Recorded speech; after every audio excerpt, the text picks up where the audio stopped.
Good evening, good evening, good evening, and a very, very warm welcome for the final time this season to the SMRC eSports Racing Summer Championship. This is, of course, the qualifiers, and we are all the way over in the virtual recreation of Australia's Mount Panorama in Bathurst. And as usual, joining me tonight is something a little bit different. Not only do we have Tom Davis, he's there, he's safe, he's in the bank, but we have the one, the only, Andy Alston joining us as well. Gentlemen, a very, very good evening. That was slightly anticlimactic, Tom. I gave a really big build up to that, and you're just like, hello. Guys, it's been a while. It's been a very long season, and my goodness, you have been a very welcome addition to the season. How are yous?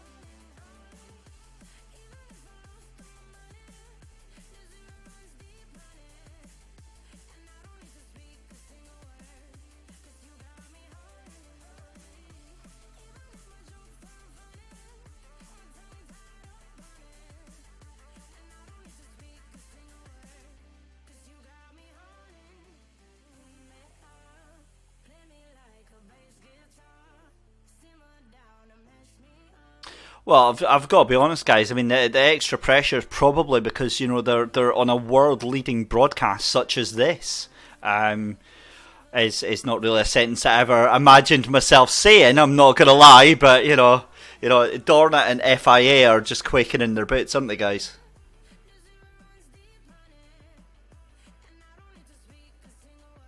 Wow! Oh, hang on till I remove Tom Davis from the chat room. But right, so our commentators have. Wow. Joking aside, guys, you now have our heat cards for tonight. So let's have a little look at this. Heat 1 is supposed to be 14 cars in it. We only have 6 cars with us.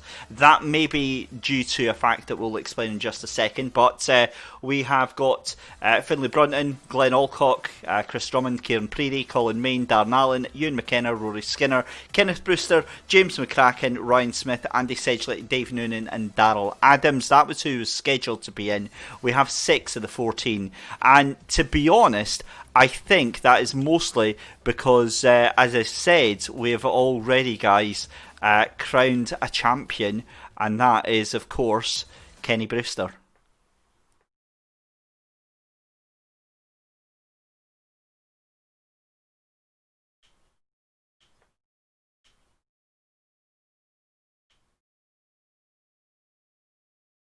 In racing, so fantastic performance from Kenneth throughout, and showing that consistency's king.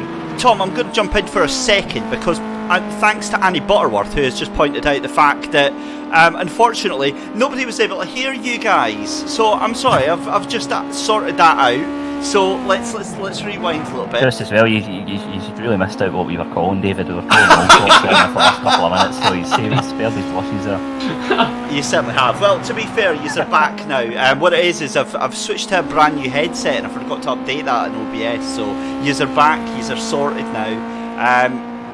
There we go. Yes, welcome back to Tom Davis and to Andy Alston. Round 8 of the championship tonight is at Mount Panorama, in Bathurst. And gents, Kenny Brewster taking the championship, 221 points from Ryan Smith on 175. I don't think that's going to affect the intensity or the aggressiveness of the racing tonight.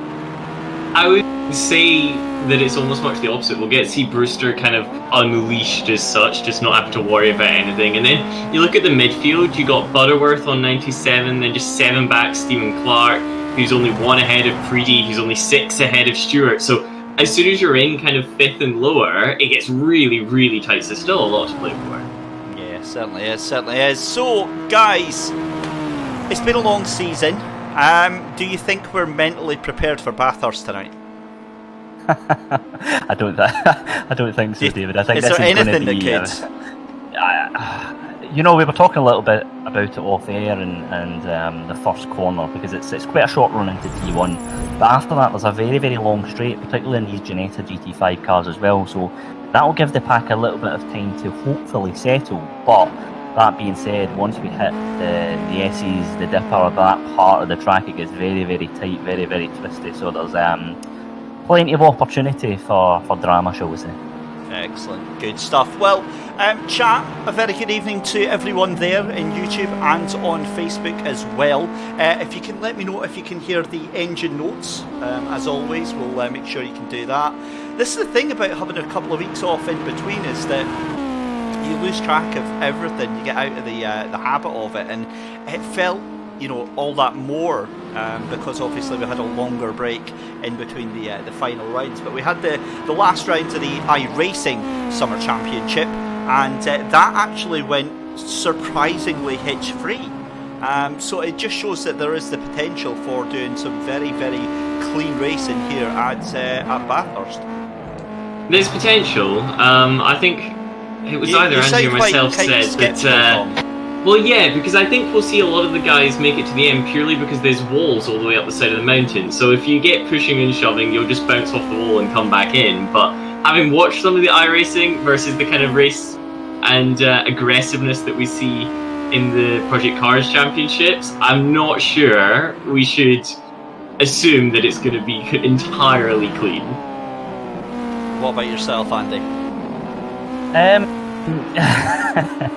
Yes, I think this is going to be an interesting one to see how it all plays out for sure. I'm listening here, and you were talking about how Kenny Brewster, we're in the championship, he's got things wrapped up, but let's not forget, guys, the racers are racers, they're going to be fighting tooth and nail regardless, and you can still race for pride. So, we've seen the standard in this PlayStation Championship. I think it's been very, very high. I think the racing's been great throughout, and what better way to wrap it all off? But in order to get to the finals, of course, we've got to get through tonight. We've got to get through these qualifiers. Yeah, they certainly do. So the much used format that we've done through the season, the very familiar 10-minute qualifying session, will determine the order on the grid. Remember, this is a qualifying heat, and as you can see, a car that's obviously had a bit of a run-in with the wall there. So a 10-minute qualifying heat determines the order on the grid, and then it is a race to the flag, and it's usually it's going to be the first 7 drivers that will actually make their way through to the final. As I remember, I actually put my phone on silent. That would be very helpful. But it's basically, as long as the cars finish, these drivers are going to make their way through to the finals on Sunday. We're looking at the times just now. The one man that hasn't set a time, Kenny Brewster, and his car looking very, very clean, surprisingly. I don't know about you, Andy, but I can't see Kenny Brewster's car at the moment. I can only see the because he's going that leaderboard. Fast? I think it's because he's going that fast, Tom. He's on the impulse. No, I can only see the PlayStation leaderboard still, David. Right, okay, I'll fix that for you guys. No problem. There we go. I mean, I can tell you it's a very exciting leaderboard with Brewster at the top and all that, but I can't talk too much about the cars. I wondered why it was looking so strange for you guys as well. That's never mind. Right, there you go. That should start itself for you very, very shortly. But yeah, I mean, with a minute left to go in the qualifying, how do you think this is going to pan out tonight with only 6 cars on the track? Are they going to be taking it easy, or do you think it's just going to be hell for leather? It's got to be get some practice in for when the finals come along, right? You got to try the overtakes, otherwise you just might not get an opportunity to have a practice run at. No, I'm going for hell for leather. Hell for leather. You're in it to win it, man. You're in it to win it. You've got to. Yeah, if there's a podium place or a race win up for grabs, you're going for it. You've got to go for it. What's the old well-worn Senna phrase? Don't go for the gap and all the rest of it. Yeah, if you don't go for a gap that's there, then you're not a racing driver. Oh my goodness me! As somebody coming the wrong way up Skyline, that is not what you want to see at the end of the mountain there. Right, so Tom, are you able to see that now, buddy? I can now see. Fabulous. Just coming over the crest and into that wonderful hairpin. So qualifying is in the bag then, and it looks like Ryan Smith has taken pole position, 228.438, but it's Finlay Brunton still on a lap here. Can he go sub 228? There's not much left of that car, so he's certainly been pushing. He can! 228.077, and well, wow, that was awesome. Kieran Preedy in 4th place there, as we see Darrell Adams 230.066, 3rd place. Andy Sedgley in 5th with a 235.047, and Kenny Brewster, this is going to be his lap just now because he's not set one yet. So under the bridge, down in towards the final corner he comes, into Murray's Corner and along the main straight here. What can he do? We wait with anticipation. That was enough to put him 4th, I believe, there. It just sort of very quickly flickered there. Kenny Brewster 3rd, actually, 229.083. So there you go.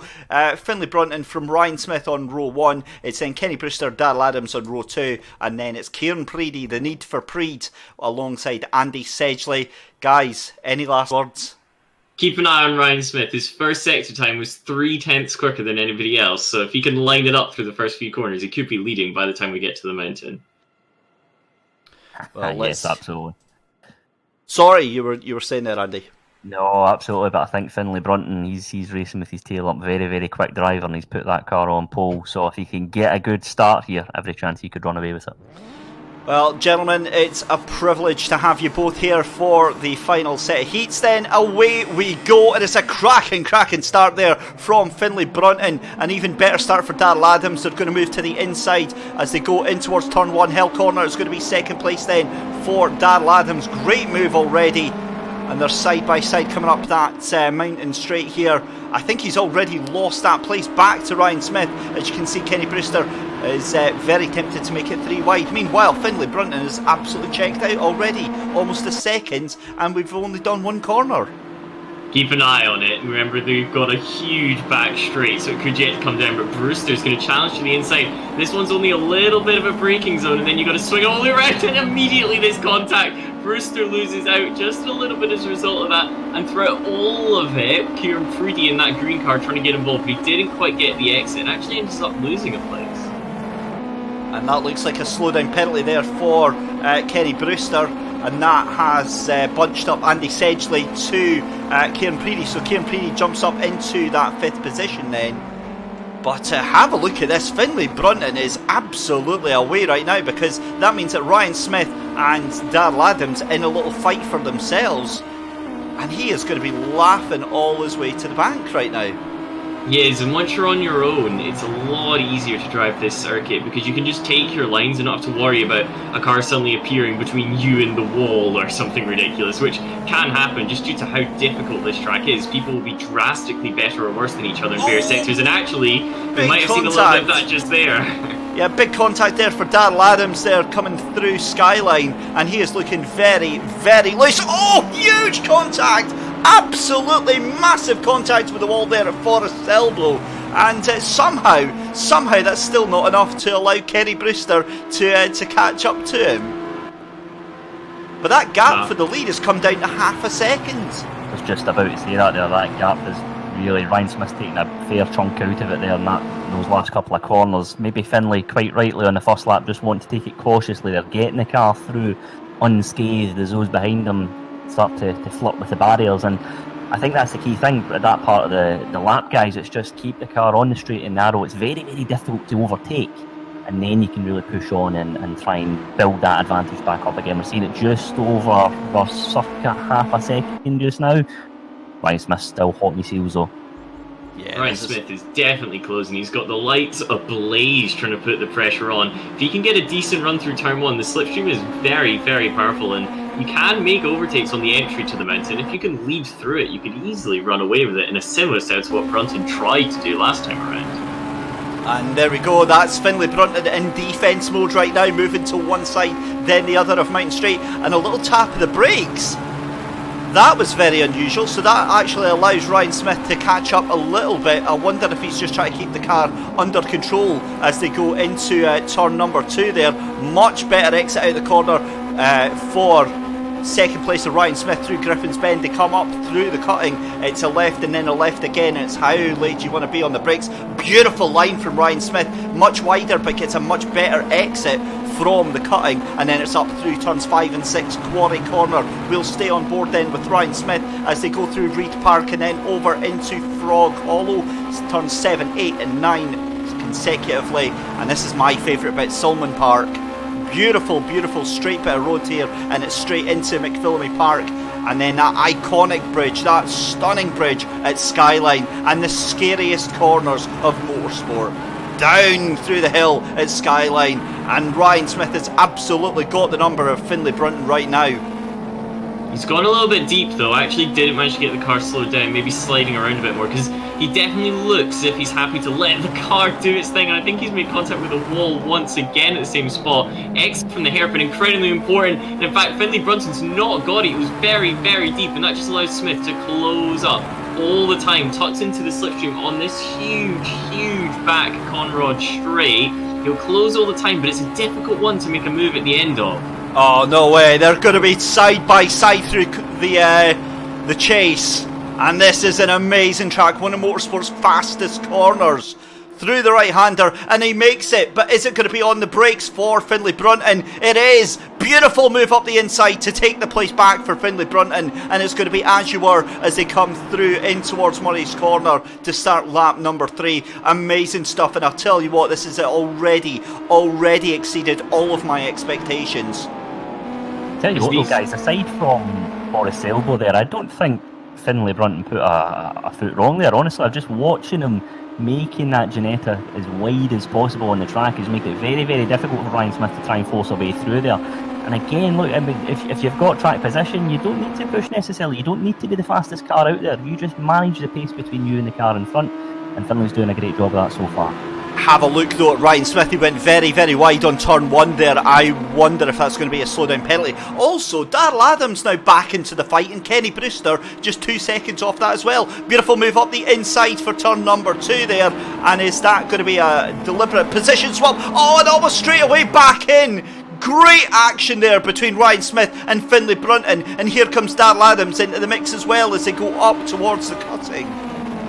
Nobody quite brave enough to get one down the inside there, and they'll now have to try and hold station for a while. Although Darrell Adams looked for a sec if he was going to try and get along the outside, but I think he actually lifted out of that one. Somebody makes contact with the wall. Not that you can tell which car it is, because they're just close, and they could be coming through the mountain section high, and then it dips low up to 4th gear, and keep accelerating. Be gentle on the wheel, because if you get oversteer, you're going to slow down, and all of that might leave you vulnerable. You'd have to be very brave to make a move down here.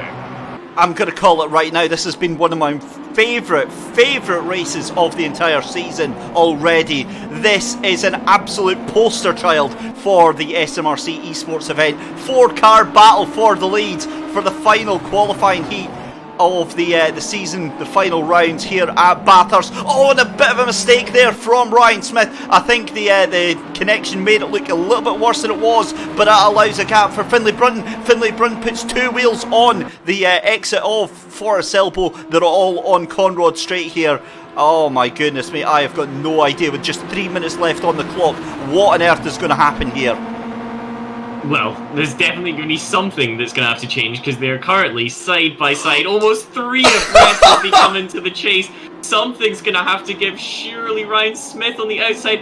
Oh, Brunton's contact! on the inside. Ryan Smith's off the track. There's going to be contact again. Another one of the red cars is off, and suddenly it's that yellow and black livery of Brewster that's just surging through. He's gone from 4th to 2nd, and in just 2 corners' time, he's leading the race from not having been on the roster, but he's got on 2 wheels. That'll compromise his exit, and the red swarm is just going to come around him from every single side imaginable. Wow, wow, wow, wow, that is one of the most intense laps you will ever see in sim racing, but we do it all over again. We're going to have, I think this is going to be our last lap. We've got 2 minutes 15, and we go up through the mountain straight then for the final time. It's side by side, Ryan Smith and Darrell Adams. Ryan Smith currently in the lead, but here comes Kenny Brewster in the tow as well. Try to make it 3 wide out the mountain straight. It's not going to happen. Kenny Brewster's just going to have to sit inside, and Darrell Adams jumps back into the lead. He's got the inside line. Oh, and there goes Ryan Smith, very, very wide. He goes from 0 to 0 in the space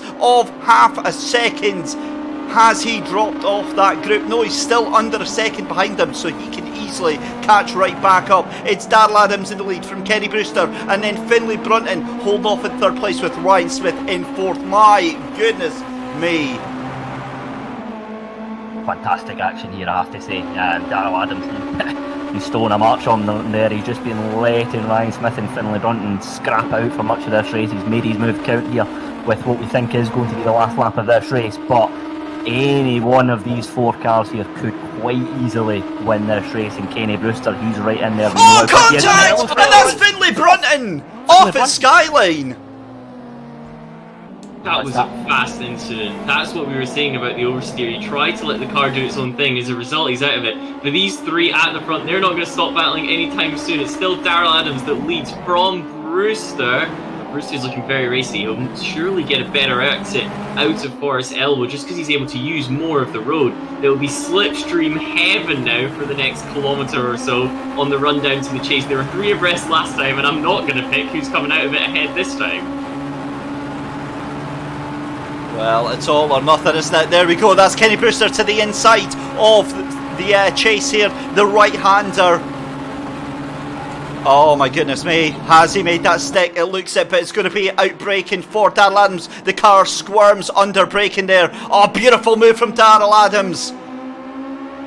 Brewster actually has to go defensive for a moment, and that's just allowed Darrell Adams to escape. Surely that's going to be a big enough gap as they come in toward Murray Corner. If anything, Brewster's going to come under threat from Ryan Smith, but he gets a fantastic exit. It should be Darrell Adams to take a fantastic victory over Kenneth Brewster's 2nd position and Ryan Smith to round out your top 3. You're just about going to have Kieran Preedy in 4th, stealing 5th position away for Big Finlay Brunton, and somewhere in 6th is Andy Sedgley, but we'll wait that one coming over the line. There it is, flashes his light. He's had a good fun race as well, so amongst all that. What a fantastic way to start the evening. I tell you what, guys, I tell you what, that was absolutely amazing, amazing stuff. I'm gutted for Finlay Brunton because he made that an excellent 4-car battle for the lead, but there you go. All of the drivers through to Sunday's final, but my goodness me, they certainly fought for that one.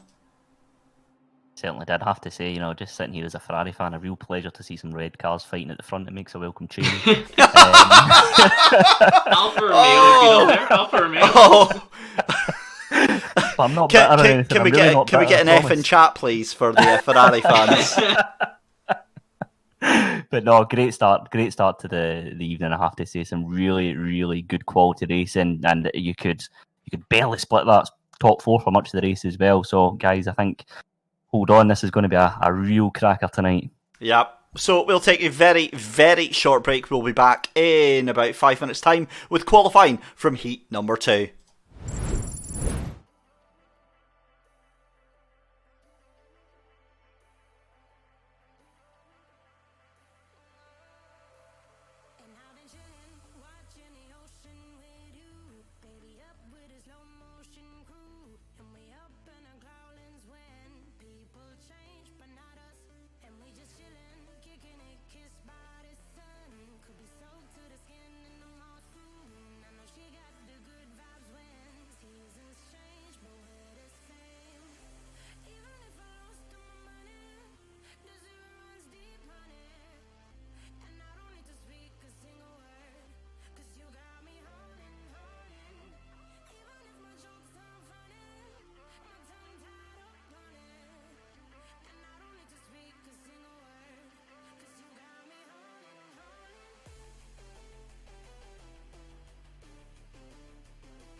welcome back then to Heat 2 for the PlayStation on the final qualifying rounds of the SMRC eSports Racing Summer Championship. Back with myself, David Christie. We've got Andy Alston and Tom Davis. That was a bit awesome, guys, wasn't it? Loved it. It was fantastic. I love a four-way fight when there's only three places on the podium. There's just something extra about that. I don't know about you, Andy, but there's something about knowing one person's not going to get it that just gives it that little bit extra oomph. Absolutely, and do you know the best thing about it as well, guys, is we've got very quick drivers in this heat as well. So, start as you mean to go on. I think this is going to be another very, very interesting race. So let's catch up with chat. A very good evening to Ian Wilson, to Andrew McKinley, to Glenn Alcock, Daryl Adams, Josh McNabb, to Teen Patterson, and Jeffrey Stewart. Now, Jeffrey Stewart saying that Oliver Stewart would like to take part tonight. Well, yes, because Oliver has been invited. So Oliver is here. Oliver is, of course, Haggis 117, and Oliver has never done a lap of the track. Gentlemen, your thoughts on that one? Good luck. That's all I have to say. It's right. Let's put all the pressure on, shall we? Let's watch round here. Can you imagine your first lap? I was absolutely petrified. Right, are they going to slow down? Brake! Come on! Oh no, this is not going to be. How do you think they're going to react coming over Skyline?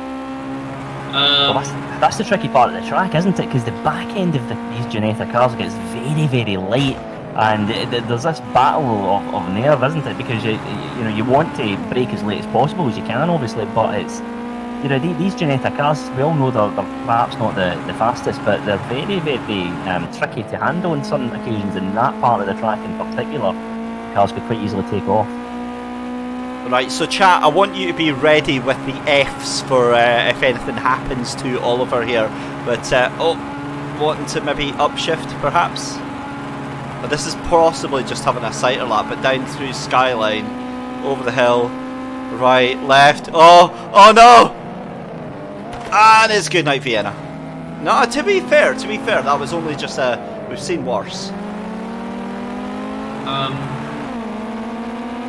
I can't see the thing again. There's no discreet way of doing this. Have you done? You're on it again, right? Okay, no worries. I'm still looking at Heat 2. There we go. I can see it now. Fantastic. So for some reason you're looking at the preview video. So I've no idea how that's on that screen. It's all good. We're having a little look at Haggis. He's picked up a little bit of a distant toe as well, so might just help Oliver out a little bit. Although, maybe look at positioning the car over to the left. But there we go. He's listening in. This bit's always a bit scary as well, because you come through. This is really quick. You got to get the car all lined up for straight line braking. Then you turn in. The curb on the inside is huge, so it can easily flick you off. But if you avoid it too much, you end up with a situation like that, where you're already at the apex and you're still pointing in the wrong direction. So he's actually handled that much better than I did on my first attempt. And then he brakes down for the final corner. Kenneth Brewster was a fan of taking a lot of curb. Seems like he will be as well. You can launch the car up onto two wheels if you get it perfect and really fly around it. First time around for Haggis, and I tell you what, quite impressive considering it's his first lap, and we'll see how the next one goes. I was going to say I'm not so impressed because mine was horrendous my first lap. So yeah, I actually didn't do too badly on that one. So drivers have now completed their first lap round, so this will be their fast lap that they're going on to right now. Annie Butterworth just coming on to the tail of Oliver Stewart, so I fear that is going to be her lap is going to be slightly compromised. But having a look here at what cars we've got actually coming round. I don't think we've got anyone that's just about to complete a lap, because everyone's now going through for their second lap, if that makes sense. Indeed, so they're just getting onto a flying one. That was a very aggressive line there from Kevin Barry, just sliding it around. There's a little bit of compromising. Oh no! Eventually, trying to accelerate on the outside. The gap was always going to close. So has to back out of that one. Oliver Stewart still ahead, still defending the place. Very nice, getting some practice from the race, just covering up as he's entitled to do because he's on a flying lap as well. So Butterworth Not going to be too impressed with this one. Now tries to find the inside, but Stewart slams the door closed once again. Get down to the hardest part of the circuit. There goes the Haggis. He's straight across the runoff area, rejoins, but he's still ahead of Butterworth. Now back down, and this bit also incredibly tricky. You got to try and flick it around, camber, and Butterworth completely sideways. Butterworth on the power too early, can't find a way past Oliver Stewart, who suddenly opened up a bit of a gap. Butterworth having to abort just due to the pure skill of Oliver Stewart through the hill climb. If anything, Butterworth's about to get in the way of somebody else. Oh no, that was Thomas Comer, right? Okay. Oh dear. I'm only laughing because I spoke to Annie last week, right, and she gets really, really worked up about this series. She gets really involved, and I can only imagine the language that is going on in. Oh, I'm gonna phone her after this. And did you enjoy that? Was that fun? Right, never mind that. What is? Oh, he's gonna have his time invalidated, isn't he? So it's not even gonna count.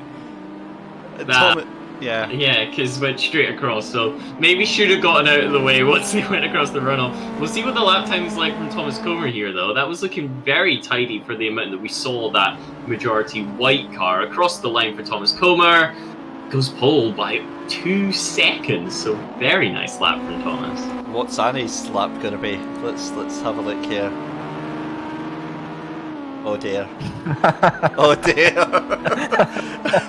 15 seconds. Right. Guess who's 8 seconds up the road, guys? Yeah. Well, you know what? It surely can't be 8 seconds a lap. Surely. This just means that the race is going to be very, very interesting. Let's put it that way. 3 and a bit minutes left to go in this session, and yes, this is the thing as well, guys. You know, if you're getting a lap time under 2:30, I'd say you're really on the pace. Thomas Comer 2:31.6 at the moment, and we all know how fast he is as a driver. So don't be surprised if he improves on that time as well. Then you've got Stuart Anderson second, and he's just over 2 seconds behind as well at the moment. So yeah, interesting to see how this one plays out. Andy, have you had a chance to drive the circuit on project cars? I've had a chance to experience it. I don't know. Wow, that was a flex right there. Yes, I don't know about drive it so much. I've jumped on the time trial, yes. Yeah. But I tell you what, I was kind of having a wee go. I have to say, I'm not fortunate enough to have any of the Fanatec kit or anything like that quite yet. As tempting as it may be, but I kind of thought going into this it would be 2:33s, that sort of thing. But you know, the pace again in these drivers is just fantastic. They just seem to get faster and faster after every single round here. It's a tricky one, I think. You know, I always find the kind of back end of the mountain, you're getting to that stage where inside you're saying, just get me off this, just get me through the final part of the lap, you know, when you've got corner straight, and it just gives you that opportunity to get a little breather in. But it's a curious circuit, isn't it? Because strictly speaking, this is classed as a street track. It is, and the history behind that is actually quite a weird one. So obviously all these tracks that were built in the 30s and then just after the war, they didn't really want to build racetracks then because the economy wasn't in the best position. So the mayor of Bathurst, Martin Griffin, hence Griffin Corner, he wanted to make a track, but in order to do so, he got the funding to build a scenic route through the mountain, and then later on down the line used it for road races. And that's why it's actually still public road, because it wasn't built to be a racetrack technically. And there's an improvement from Annie Butterworth. Wow! That is an improvement and a half. 2:29.401, the bit is well and truly between the teeth. 1.7 seconds, gentlemen. 1.7 seconds.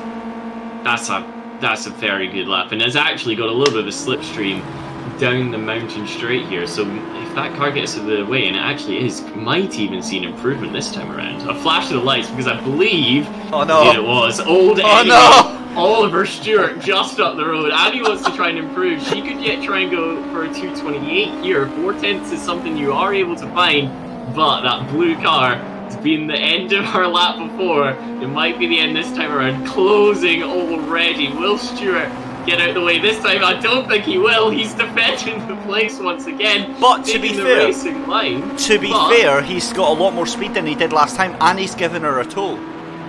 He is giving her a toll, but there's a limit there. I think we've also got to respect from Butterworth's perspective that Agus, he's yet to put in a lap, so Oliver Stewart really does need this, whereas Butterworth's already at the top of the time screen, so I doubt that Stewart will actually want to get out of the way. This time around, keeps it on through between the white lines, which is much better. This is very quick improvements. Hooks it in to the apex as you begin the descent all the way around, and then you got this quick flick through, just a couple of more bends rather than corners, and you're braking downhill into Forest Elbow. Try and carry as much speed. You can actually hit an apex or run it around the outside, and they work out pretty much the same. Butterworth gives up. I'm very curious to see what Oliver Stewart can do, however.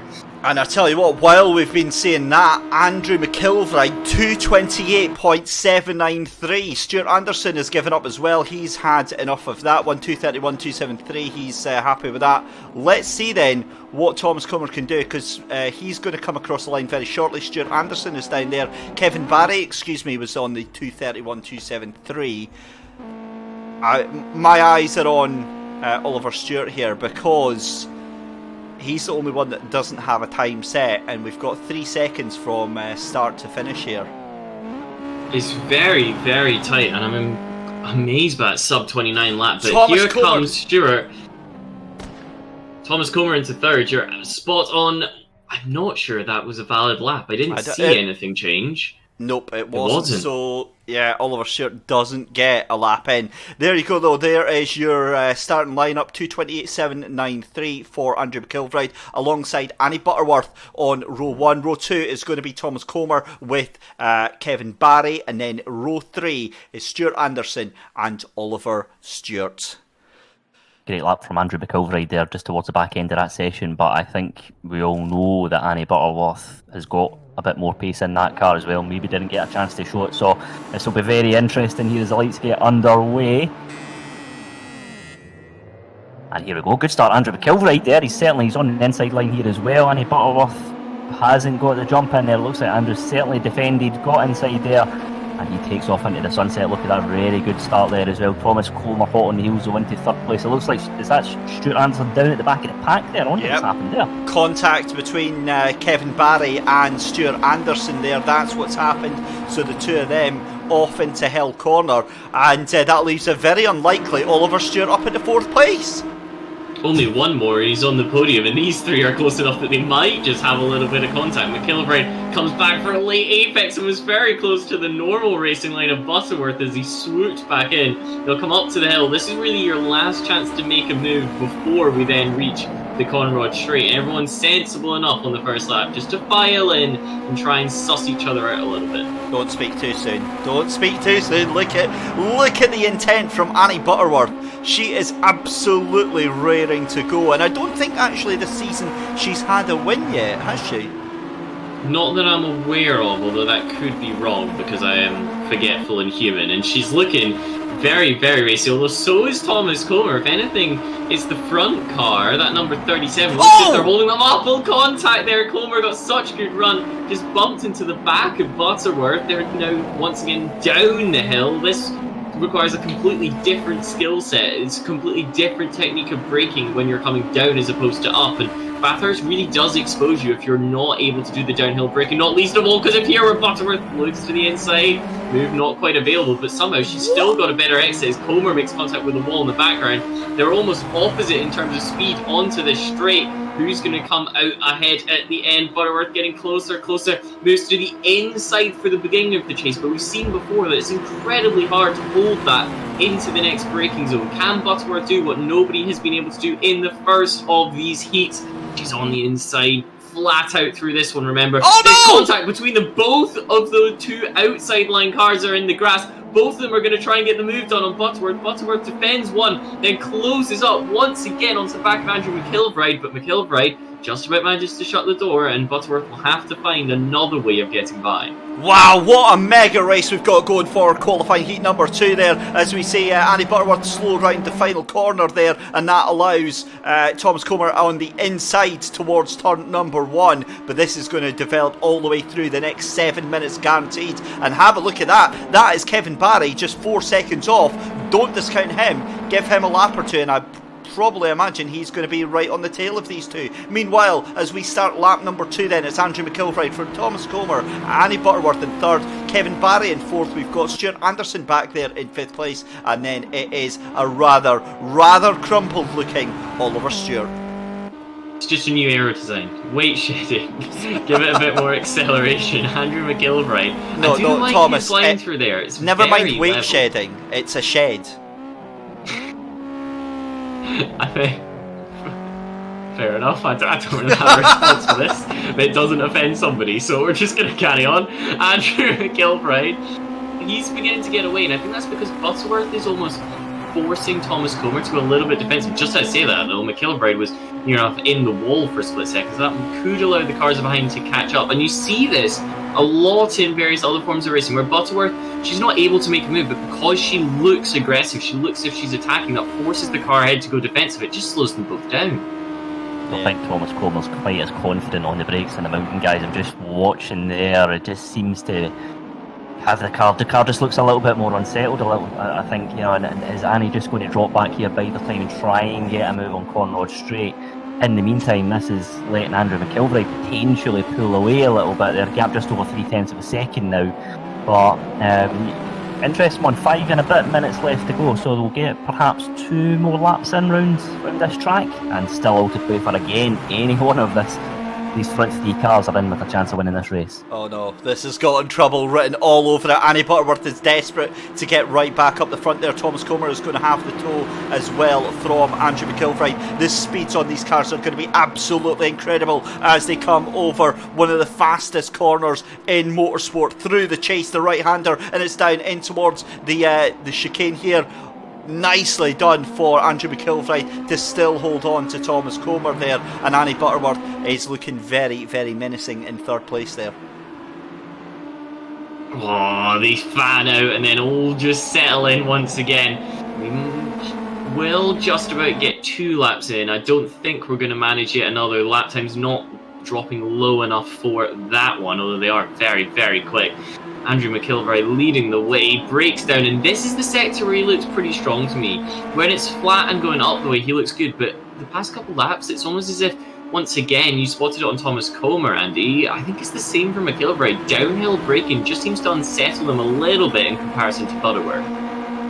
Definitely, I think there is just a case of, overtaking opportunities are very limited in that part of the track, so I think a lot of the drivers here are just taking a safety first approach to it. They don't want to try anything silly, and they're going to try and get those moves in either at the start of the lap or towards Conrod Straight in that final part of the lap.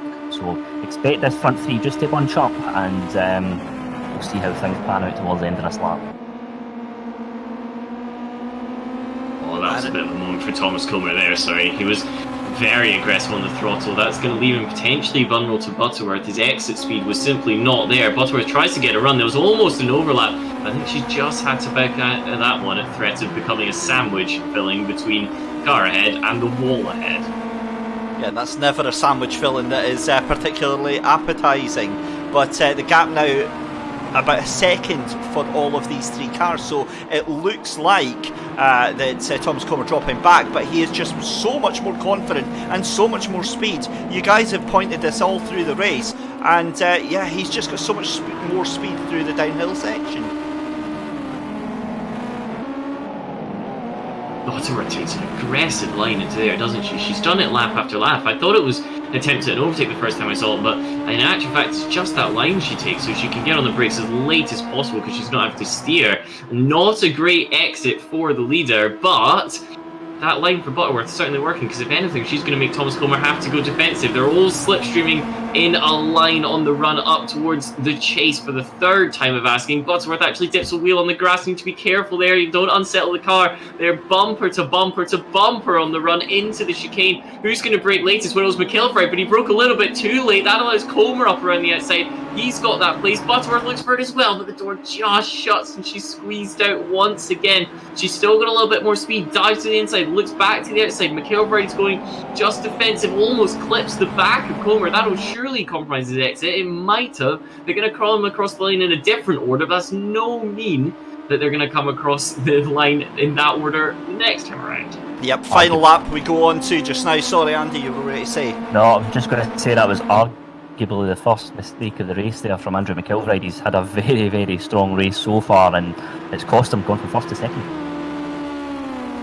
Certainly has. So final lap of the race. They're coming up through Mountain Straight just now. It's Thomas Comer from Andrew McIlvride and Annie Butterworth in first, second and third. Then it's Kevin Barry with Stuart Anderson in fifth place, and then Oliver Stewart in sixth. Around the outside tries to go Andrew McIlvride, tucks back in, and he's very, very strong on the uphill section, but it's all about Thomas Comer on the downhill. They're almost side by side going in through the cutting, and this is heart and mouth action right now. I hope they finish 1, 2, 3, because this has been an excellent race. It certainly has. Butterworth a little bit deep that time around. And McIlvride closing all the time. I thought, whoa, there's the first bit of contact. It was going to give at some point. It was McIlvride that stuck his nose in a place where there really wasn't an invitation to do so. Now oversteers as they come towards the downhill bit. This is the peak of the track. It's around about 170 metres above the lowest point, and that might just give Thomas Comer a way to get away, although he's now sideways. That could compromise him, but not enough to let those cars behind really close up. If anything, the gaps are as big as it's ever been now. Yeah, I think it's stretched out, and I wish I could go back, because I'm pretty sure there was a heavy shoulder check from Andrew McIlvride on Annie Butterworth, and in fact, if you look at her, the lights are blazing. She is furious right now.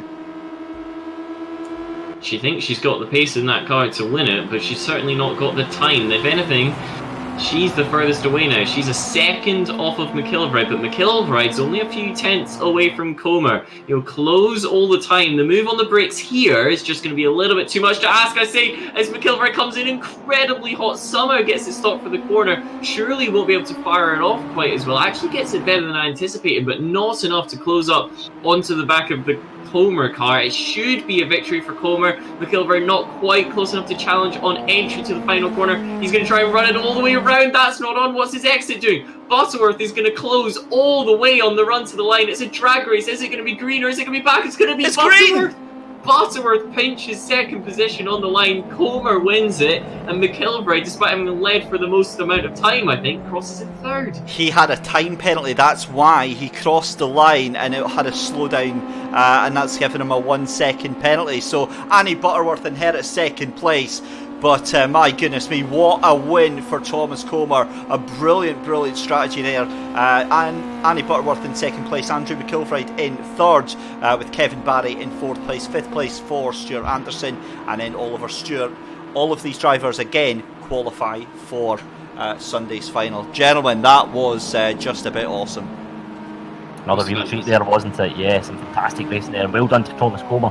Very composed drive there, I felt as well. Just picked his moments nicely, knew when to strike, and he's been rewarded with a really impressive race win there. Some great action here in the two PlayStation heats, and let's hope to see more of the same in the Xbox. Excellent stuff. Well, we'll take a very short break. We'll get switched over for the Xbox qualifiers, and we'll be back with you in just 5 minutes' time.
speak, you're quick to change your mind. And I know it's me that followed you in blind.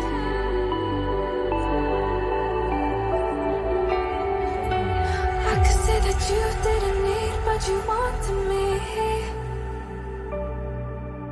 Maybe I was wrong, even want wasn't anything. So if we had another chance, I would never let you steal my lips. Bring me back to life.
Well, welcome back then. We move on to Xbox, and it's time for their first of 3 qualifying heats for round 8, the final rounds of the SMRC eSports Racing Summer Championship, and we are at Mount Panorama. How could you forget it? 10 cars were scheduled to be in this race. We have 6 out on track, and we have got with us, we've got John Glover, we've got, in fact, it'll be easier if I bring the guys in and show you exactly who we can expect on here. So we've got Stephen Bramwell, Aidan Wilson, James Black, Chloe Grant, John Glover, John Duncan, Cameron Evans, Josh McNabb, Scott Anderson and Tom Binney. That is who is scheduled to be in, but we actually have John Glover, we have got Stephen Bramwell, we've got Cameron Evans, we've got Aidan Wilson, Josh McNabb, and we also have Scott Anderson. So, 6 cars, and more importantly, we have got some key title contenders in this race, in this qualifying heat. We do. Cameron Evans leads the way in the championship. He's on 190. Just 6 points back on 184 is Josh McNabb. So those two, very, very close, and in the same heat, which is going to be very interesting. I'll tell you what, if you thought the pressure was mounting in the PlayStation stuff, this is where, like we say, we've got a title to fight for here, so the expectation on some of these drivers is just going to be ramped up a notch even further here. 3 cars, of course, can qualify from each of the Xbox heats, and you have to say, yet again, more quick drivers in here. One to watch, absolutely, is Josh McNabb, as we mentioned, second in the championship on 184 points. Last time out at Donington, Tom, his pace was absolutely outrageous. Right, well, we're going to have to restart the session, so we're going to have a bit of a technical pause, guys, because I swear to God, right, now, this is funny for everyone that's actually taking part in the stream. You guys saw me setting up the session, didn't you? You saw me inviting everyone in, I hope. It's set to clear. So, gentlemen, you guys can see what I'm looking at just now, I think. I'll have a look. No, you can't. Never mind. So, at the moment, it was set to clear. And as the cars went out on qualifying, it was a winter's day. There was snow on Mount Panorama. Oh, so, let's just do that. That's no, fine. let's not do that. That's a good idea. I know. That is not going to happen. Exhibition race. Right. So we'll take a very, very short break. We'll be back in about 2-3 minutes, and we'll get the next sessions on the go.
So normally I don't show you this part of it. Normally I don't show the back end of the magic happening. But I just wanted to point out, right? This is exactly the same settings. So as you can see here, qualifying is sunny. Yeah, you guys can all see that. Yeah, race sunshine. It's set to today. This is exactly the same settings as it was. Let's see what happens. If it's snowing again, I say we just go for it. If it's not, well, no, see, that's the thing, because, I mean, this really matters, because you've got Cameron Evans in there, and you've got Josh McNabb. I've genuinely never seen that bug before. In fact, it says again up there, clear. That was. Imagine that, the championship decided by a bit of ice or something, you know? Race. Oh, guys. Right, I tell you what. It's not the worst idea come the finals. Get a wet race on the go. It's Australia in the mountains. Watch this. It wasn't actually snow. It was just the Xbox's terrible graphical performance. Nobody biting. No. I was waiting for chat. No, that's much better. There we go. Yes, there we go. Right. So, my goodness, gentlemen, what a stress. We're here. It took a hot second, but we're all set up in sunny Australia. Good night, mate. Australia. I wasn't gonna do it. I resisted the urge to do a really bad accent. Did you see the iRacing schedule that we did? I made a fancy little video for the finale, and at the end of the video was a kangaroo popping up. So just keep it. I didn't see that. I'm gonna have to go back and check that out. I feel really bad that I've missed that. That sounds like something I wish I'd seen. Was it you that did the voiceover? Did you give it a good day, mate? No, I didn't. It was literally just a picture of a kangaroo. Yeah, just a picture of a kangaroo. Do you remember the Bathurst 24 where they actually had, was it a red flag because there was kangaroos on the circuit? Oh yeah, I remember that. Yeah, I mean that was. You're having me on. This hasn't happened. There was qualifying. Yeah, there was a qualifying session that had to be red flagged because there was kangaroos on the track. It's ridiculous. Do you think we were just making that up? Absolutely ridiculous. I genuinely thought you were having me on. That's second. I thought this was pretty. That's like saying a race at Knock Hill had to be red flagged because a couple of Jakey Neds on the track. Oh, mate, you can't go around saying that on coverage. You can't go around saying that. It's like if Highland cattle go on the track, David. It's like if Highland cattle go on the track. Oh well, what can I say? James say? Black's very aggressive through there. Yeah, bring it back to the racing for a second. That was tight to the curb. I'd be surprised if he didn't get an invalidation for that, because it looked to me as if 3 of the 4 were off it. And it looks like we are actually going to get treated to. Is that?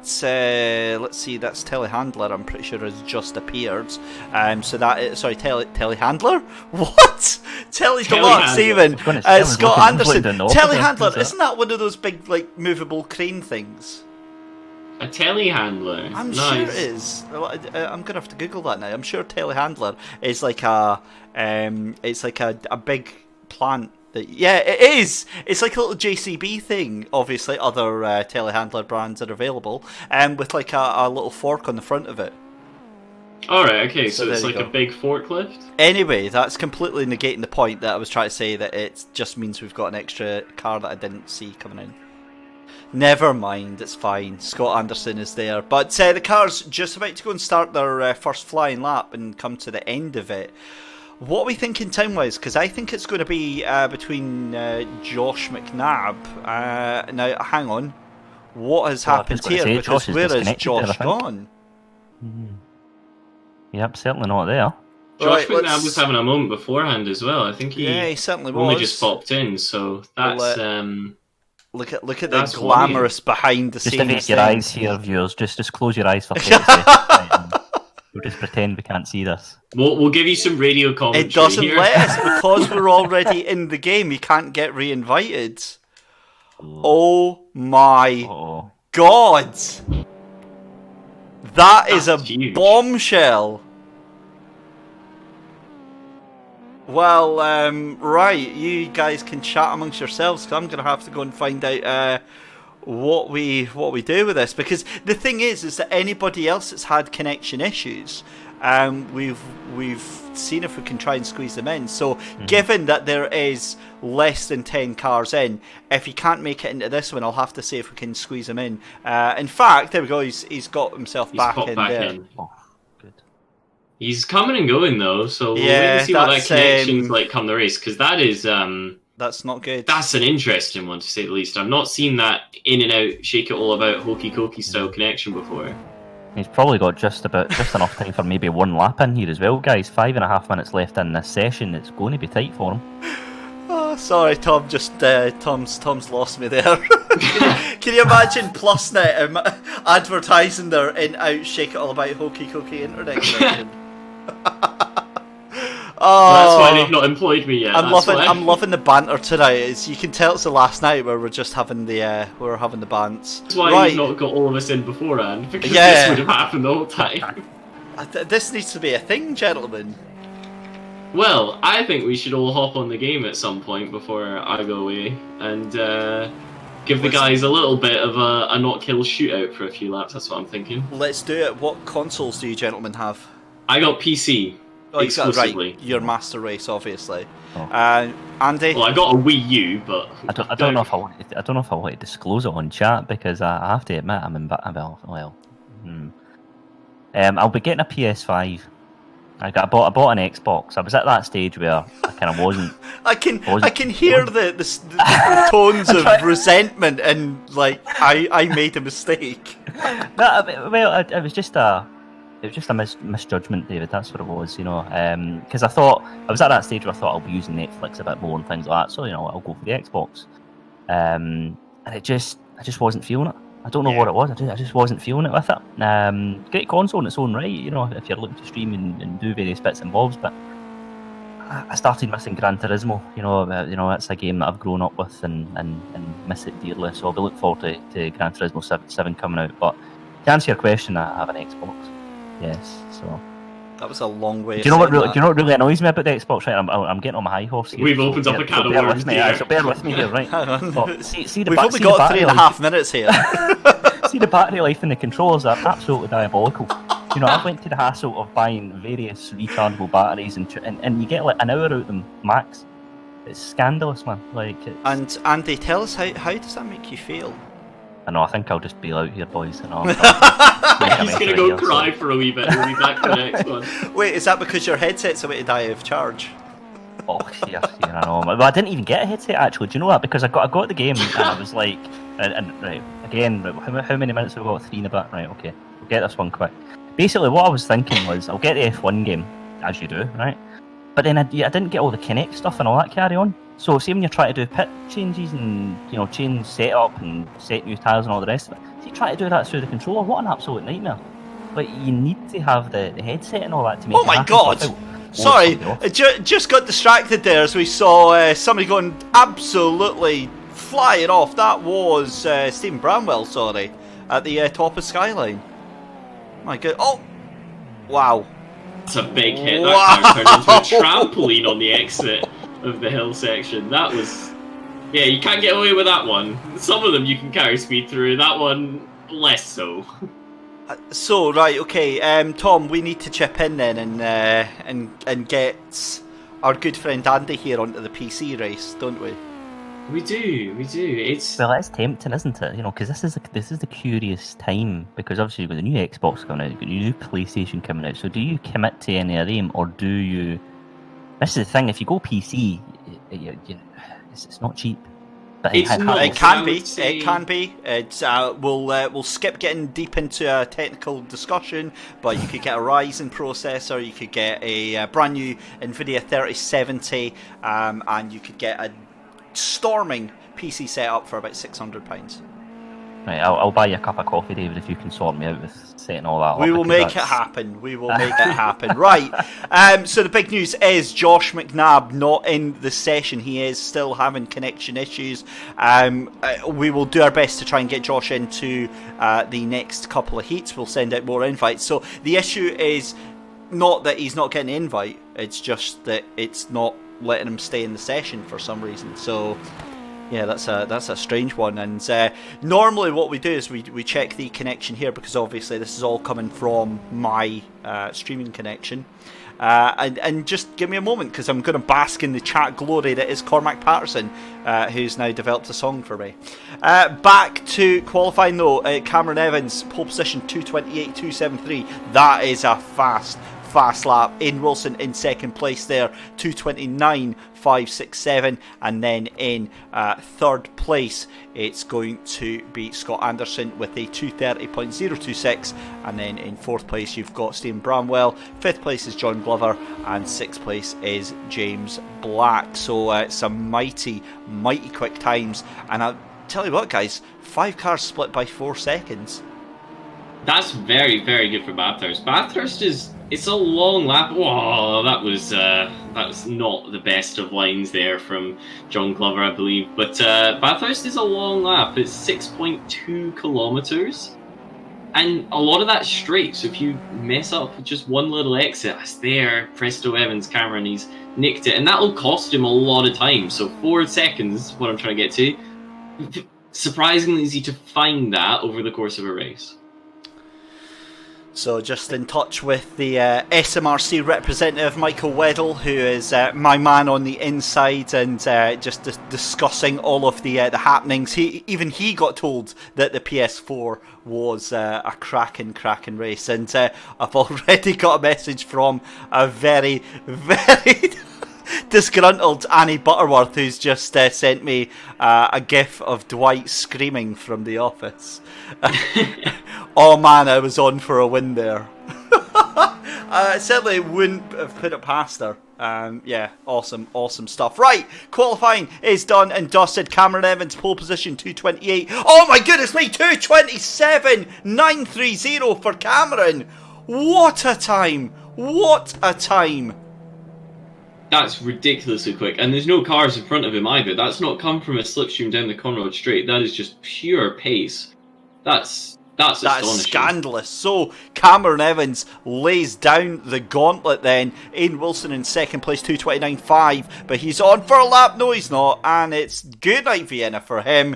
In third place then is going to be Scott Anderson. It's Stephen Bramwell in fourth place, John Glover in fifth, and James Black in sixth place. Remember, top 3 qualify, gentlemen. 10 minutes of racing. Let's do this.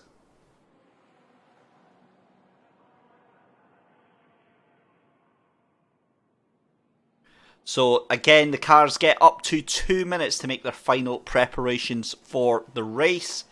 Most of the time that doesn't happen. In fact, it's not going to happen here. 6 cars take to the grid for qualifying heat number 1 of the SMRC eSports Racing Summer Championship. Let's go! And off we go! Great start there for Aidan Wilson. Cameron Evans already into second place there, and we're just going to ignore what the heck happened in second and third place there. That was outrageous stuff going on between Stephen Bramwell and Scott Anderson. I don't even know what to say for that one. It seems like it's still going on the last time we saw it. The leaders have all gotten away relatively cleanly though, so first, second, third, 5, maybe 4 tenths between each of them, so not quite close enough to have a move into Griffin's Bend, but close enough to be feeling hopeful for the rest of the race. Yeah, great move to get James Black up into third place already, but Aidan Wilson is looking very happy right now on lap 1. You've got to believe though that Cameron Evans is going to be bringing that gap right down. No, absolutely. This is the key lap here for Aidan Wilson. If he can get that gap over half a second or so, get himself out of that slipstream range, and crucially get himself down the other end of this mountain unscathed, then he can maybe work from there. But we all know how quick Cameron Evans is.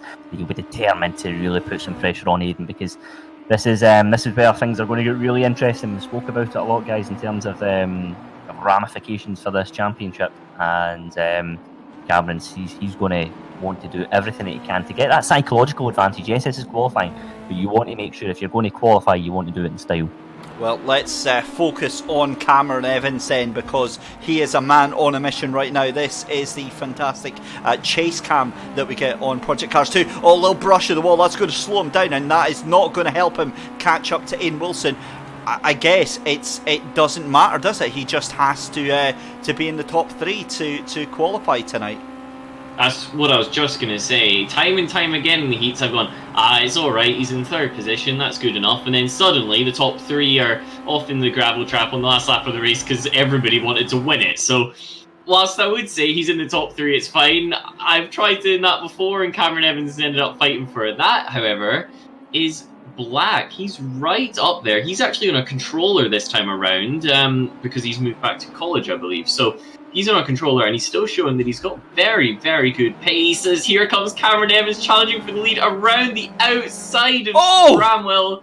That's not quite, of Aidan Wilson, sorry, that's not quite going to work out. And then there's a little bit more banging. James Black trying to get past Scott Anderson. He's going to have the inside down to turn number 1. Scott Anderson seems to have broke a little bit later, goes for the cutback instead, but that's not quite on. And all of this is bringing the Wasp himself, John Glover, back into it, and it's now a 3-way fight for the final qualification position. Wow, what a run up the mountain straight here, side by side, door handle to door handle, and again almost 3 wide because they're right onto the back of James Black. They're going to swallow him up whole potentially, but it's not going to happen. And looks like there's a little bump there, side by side, there's contact. Oh my goodness me, and that's James Black off into the wall. They managed just to survive. Somehow they all got through, and James Black loses that. In fact, no, he holds on to it. How on earth did that happen? 3 into Griffin's Bend is never going to work, David, but I think the banking perhaps spared their blushes there, and they've managed to fight another day. But yeah, this has been a tasty one to say the least. Lots of cars coming into contact, so it's a little bit different to the racing we've seen so far tonight. But Aidan Wilson, we're following him here just now. That gap under 0.2 of a second now between him and Cameron Evans. Cameron really looking to turn the screw now and put the pressure in as we come into the S's in the dipper here. This is the tricky part of the track, very technical, got to get the car settled. And both cars make it through unscathed as they now come around the final few corners, make their way round to Forest Elbow and then down to the Conrad Straight. Aidan Wilson, he's now built that gap now. That gap's almost doubled to, well, it's closed down a wee bit now, nearly towards 4 and a bit tenths of a second. Can Cameron Evans get the slipstream though, because that Conrad Straight is very, very long indeed. Back with the battle for 3rd place, James Black is under intense pressure from John Glover, and look at that, that is John Glover in 4th. That also means that Stuart Anderson is up there in the battle as well. So cracking little fight going on here, but it's all eyes on Cameron Evans. Makes a lunge into the left-hander there, it's not to be. And I do get worried, I'll be honest, because I know Cameron Evans is a very, very fast driver, but Cameron Evans' worst enemy can sometimes be Cameron Evans. He's one of those kind of characters, isn't he? He wants to win at almost any stake at all. He's around the outside at the final corner. That's a very, very fair line from Aidan Wilson. Doesn't push him off the track, as I think a lot of drivers would have done. That gives Evans the lead across the line. And again, into turn 1, Evans just seems to have that car planted through the corners, which is not easy to do with these Ginettas. And then you get to everybody else. At the moment, Black still just about leaves from John Glover. Glover coming under increasing pressure and gets a little bit of a tap on Matt Neal style from Stephen Bramwell. All of that then gives Scott Anderson the best run up the hill. He's already picked off one of them, and he might manage to get John Glover before they're at turn 2 as well. Incredible, incredible stuff here. John Glover side by side. And what a race this has been so far, because this had the potential. Oh, there's contact already! Almost spoke too soon, and there goes into the wall Scott Anderson after that fight with John Glover. And that was a slight body check into the wall there. And you've got to think that Cameron Evans is off with this race win right now for the qualifying heat. They're 13 seconds ahead of the battle for 3rd, 4th and 5th. Is a huge amount, but I think some of that has to come down to the fact that these 4 have been fighting incredibly hard, or it's unfortunately now a 3-way, and I'm sure there'll be some questions asked by both drivers after the race as a result of that one. James Black He's still just about leading the way, but John Glover's not letting him get too much of an advantage, and Black pushing incredibly hard. Contact with the wall slows him down massively, and Glover takes the place with relative ease in the end.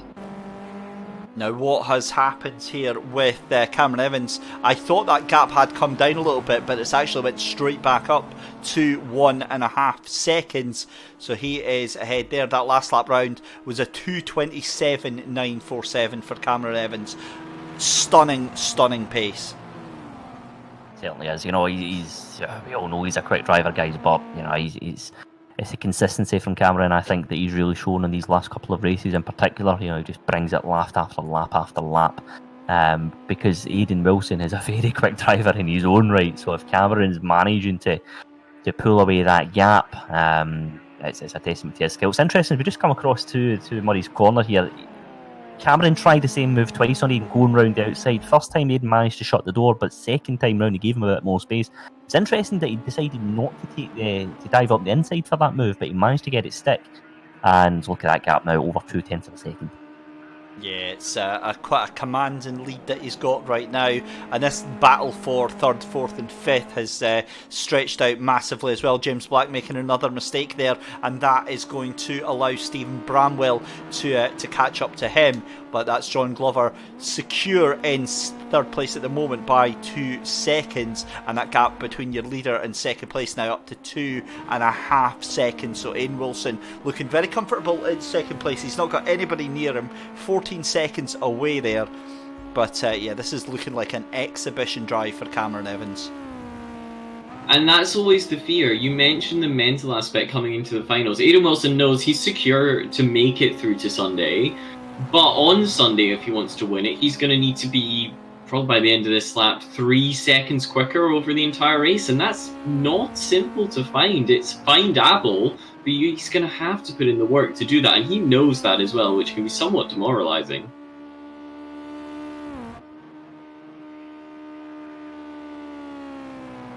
These cars do sound lovely as they just come around the top of the mountain, full chat, descend through this incredibly tricky sector. I can't tell you how many times I've hit the wall there. And then they accelerate. That's lovely from Cameron Evans, just using every single inch of road. Comes downhill braking. He's already got the car in a straight line.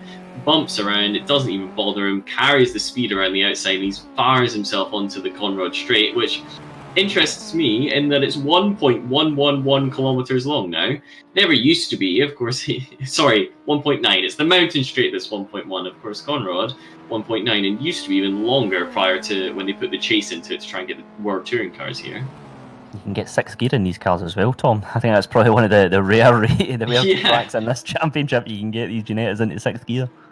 We might have managed it at Le Mans if we'd taken them there, but of course we took the Aston Martins to Le Mans, so we didn't get the opportunity, and these guys will have it up to, they'll be like, what? It goes up to 6? It goes even higher? No, definitely. I mean, these cars have been, I think they've been very, very interesting to watch. Most drivers, of course, using the loose setup in these Ginetta GT5 cars, but, you know, they are a handful. They are tricky to control, particularly around that final part of the lap as we watch there. Cameron Evans wrapping up that win. Just around 7/10 of a second towards the end there. Aidan Wilson, he put up a good fight there, but Cameron Evans, he's a man at the moment. A very, very strong result there to take the checkered flag and win this first heat in the Xbox qualifiers here. Yeah, Aidan Wilson second. So happy with that. But yeah, John Glover in 3rd place there. What a great performance for him as well. So yeah, he'll be absolutely delighted to that. Confirmation in Cameron Evans, Aidan Wilson and John Glover are your qualifiers. We are going to take a very, very short break. We'll be back in a couple of minutes for qualifying heat number 2.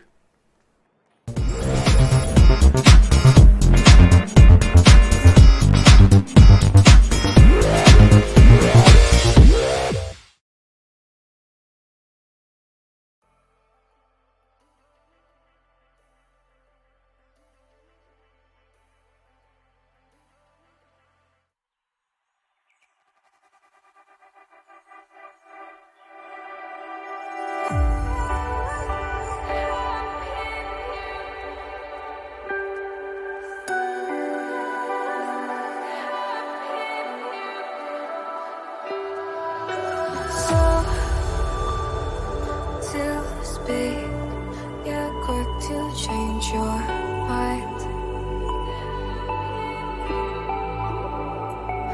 And I know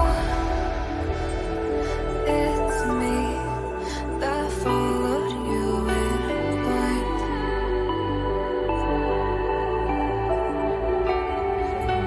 I could say that you didn't need, but you wanted me. Maybe I was wrong, even once wasn't anything. So if we had another chance, I would never let you steal my heart. Bring me back to life.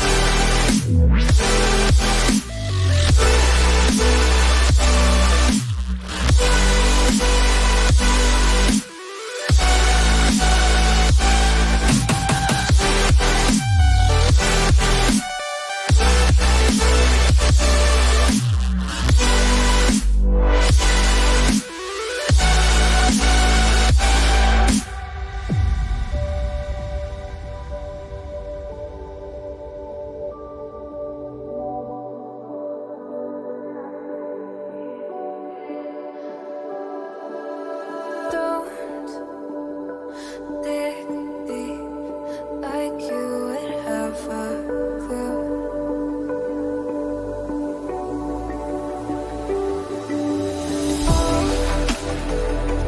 All I see is how I was a fool. See my heart skip beats, thinking about you. Whoa. I could say that you didn't need, but you wanted me. Maybe I was wrong, even once wasn't anything. Yeah, I could say that you didn't need any part of me. Yeah, maybe it's not me, you should be the one on your knees. So if we had another chance, I would never let you steal my heart.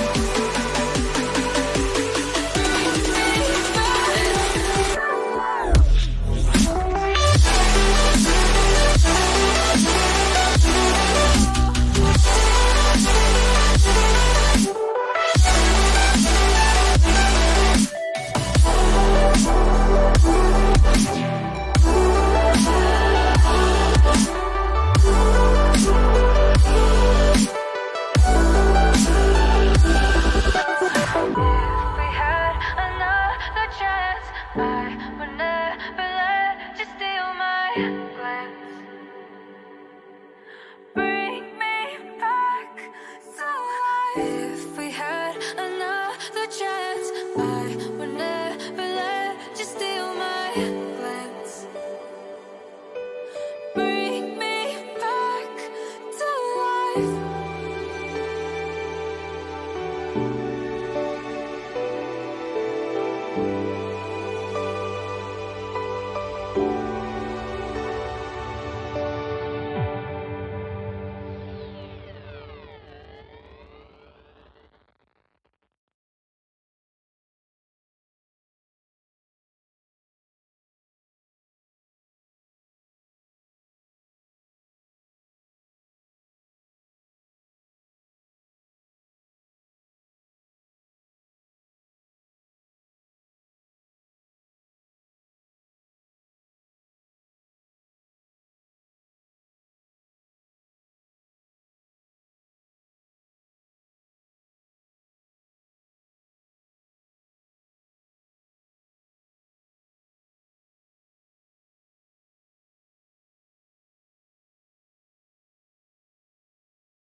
So a very warm welcome back then to the virtual recreation of Bathurst and Mount Panorama here on Project Cars 2. This is round 8 of the SMRC eSports Racing Summer Championship. More specifically, it's the qualifying heat, and this is qualifying heat number 2.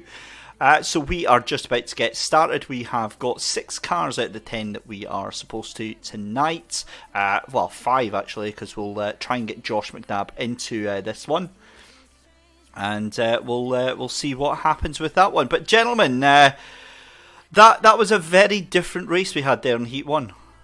It was. There was a lot more kind of at the front, applying pressure and then a clean move, and just a lot more of a simple race. And then you had this battle that kind of dissolved in the end after that contact, and they just spread out once again. So we've seen that it is possible to have these more tactical races where you put on the pace at the correct point, but we've also seen that it's possible to have the completely crazy ones where the positions are changing at every other corner.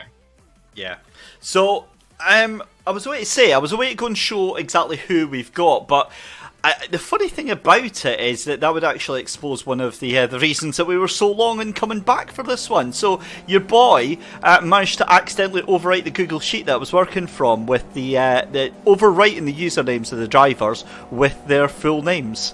So some hasty Control-Z, and I managed to get it back. But you have got Cormac Patterson, Andrew McKinley, Andrew Strang, Jamie Blake, Ross Dunn, Steve Sadler, Ennis Miller, Ian Menzies, Tony Logie, and Shay Brennan. That's who we are due to have, but who we actually have is as follows.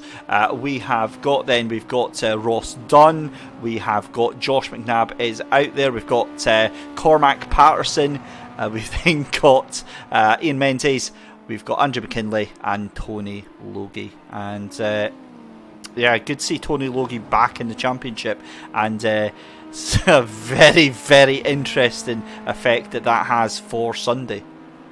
It does. It has a very interesting effect in that he's 1 behind McNabb and 7 behind Cameron Evans, but if he can get his hands back at the front, then I wouldn't put it past him being able to squeeze out a victory still. No, he's made it difficult for himself, Tony Logie, hasn't it? Because we all know how quick he is, and again the consistency that he's showed throughout this championship. But that's part of esports, guys.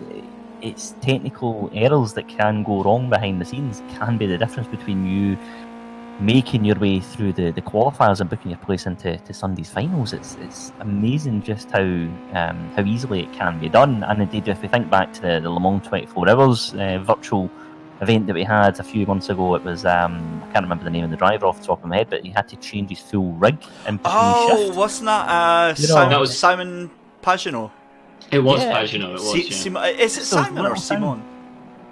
Simon, I think. I think it's just Simon Pagenaud. I've heard so many commentators call it. I thought it was Simon Pagenaud, and then I heard, I'm sure for the duration of it, it was Simon Pagenaud. But yeah, there you go. But yeah, complete rig change halfway through, and we've had a driver drop out, but it's not Josh McNabb. So we're now down to 5 cars in the heat here. So the thing is I believe once they've got the invite, they can come back in, but they can't be invited after the session has started. That is, yeah. That it makes sense as such, because you wouldn't want people being able to join in part of the way through your random race that you're having just for fun. So it does make sense that it's there. It's just a bit of a shame that in this competitive setting it has often large implications. Oh, I was panicking there, but I think it's Andrew McKinley. I think it's ARM CK30 who has dropped out. For a moment there I was panicking thinking it was Cormac Patterson, because I mean, it's bad enough losing Andrew, but he wouldn't give me the absolute abuse that Cormac Patterson would if he wasn't able to make it into one of the sessions here. So yeah, good to see that he's back. Ross Dunn is going to be one of the first cars over to complete his qualifying lap, is he? No, he's still just done his sighter lap. So I'm trying to see who we're going to actually get across the line first to get a time in. Is it going to be Ian Minges, sorry. It could be Ian Minges, yeah, we were corrected on that one. Yeah, that's exactly why I did that. Me and you had a little set to about how his last name was pronounced, and I got slightly shown up by a loved one of his who politely pointed out it was Mingers. It is, and that goes back to old Scots. They had a letter that doesn't exist anymore, but it looked kind of like a Z, so they just swapped it around when we adapted English. But yeah, that's not been a lap yet, so either invalidated, which you'd expect at this point into the session. Surely that's not just the out lap, almost 4 or 5 minutes in. You wouldn't have thought so. We saw laps getting put in by this point, so yeah, I'm really not sure what's going on here. But there is one of the title contenders, Josh McNabb, making his way down the mountain through Skyline, and wow, that is a lot of commitment he has got in that car. That is a lot of commitment. Yeah, pushing it to the max, but that's no less than we expect from Josh McNabb. We know how quick he is as a driver. He wants to get that pole position slot to make this race a little bit easier for him as he makes his way here down the straight. This is where he can take a little bit of a breather, though. Of course, he's got plenty of time to compose himself to get the chase right, stretch the car out, get it into 6th gear, and then get the final couple of corners right, and hopefully he can get a strong time on the board here with a little over 4 minutes left in this qualifying session.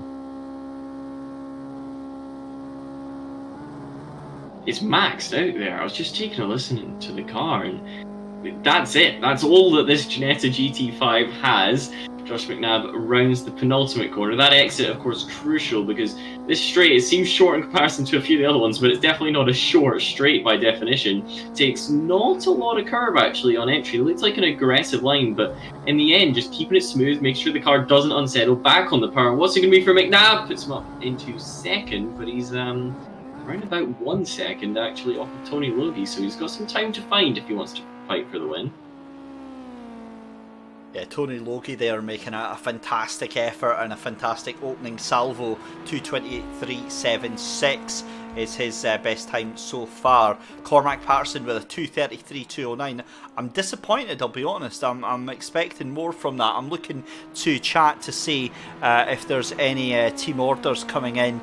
I think Andrew Gilman, as pit boss, is really not getting the message across. He really needs to push a little bit harder. Ross Dunn in 4th place there, 2:33.336, and then we have got Ian Mingus in last place there, 5th place, 2:34.235. But it's all about these two right now, Tony Logie and Josh McNabb.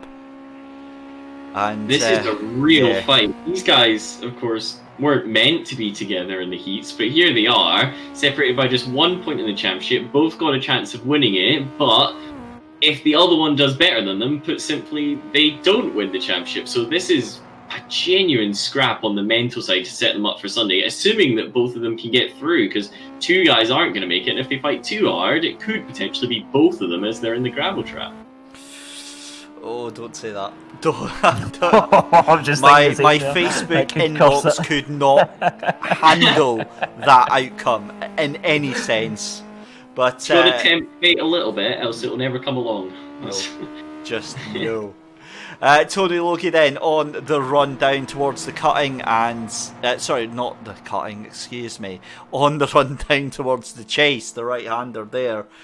And Andrew Gilman is sending a radio message out to Cormac Patterson asking him to check his setup. So I think we see there, as we see Tony Logie getting it all wrong at the end of the chase there through turns 21 and 22. Josh McNabb, no such problems that time round, but I think Josh is going to be a little bit slower just now because he had a big moment coming through Frog Hollow, the car looking almost sideways, but he's down towards Murray Corner, and this is going to be his last lap of qualifying that he's about to start just now. So it's now or never for Josh McNabb, especially because Tony Logie has thrown in the towel.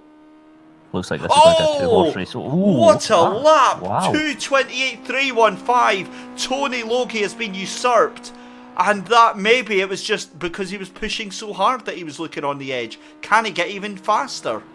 Could well do, David. And look at the gap between Tony Logie, Josh McNabb, and the rest of the chasing pack. Both of them putting in 2:28.3s. Quite some gap between both of them in the chasing pack. So this will be a very interesting showdown between two of the quickest drivers on this console. And Josh McNabb could go even faster this time round. It's looking very smooth and composed. And Tom, I mean, it's deceptive sometimes, isn't it? Because sometimes a driver will look a little bit slower, but actually end up being much, much faster. There's two distinctive ways of driving the car, at least on this particular simulator. You can either be really gentle with it, just edge it into each corner a little bit, make sure you got minimal resistance, or you can throw it into every single one and wrestle it around the lap, and both actually work, but you can't afford to be somewhere in the middle. Josh McNabb just happens to be going for the throw it in technique, which is what makes it look a little bit scrappy at times, but it still produces the lap time, as we saw.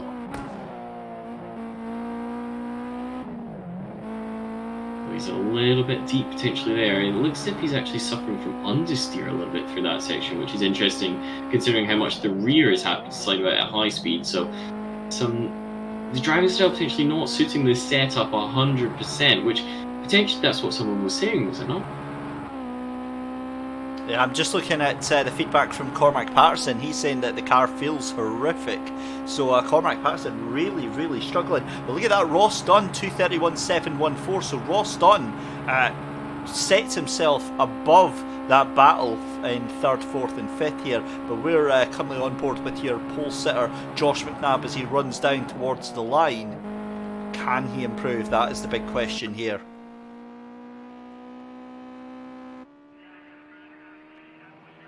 Down towards Murray's corner for the final time.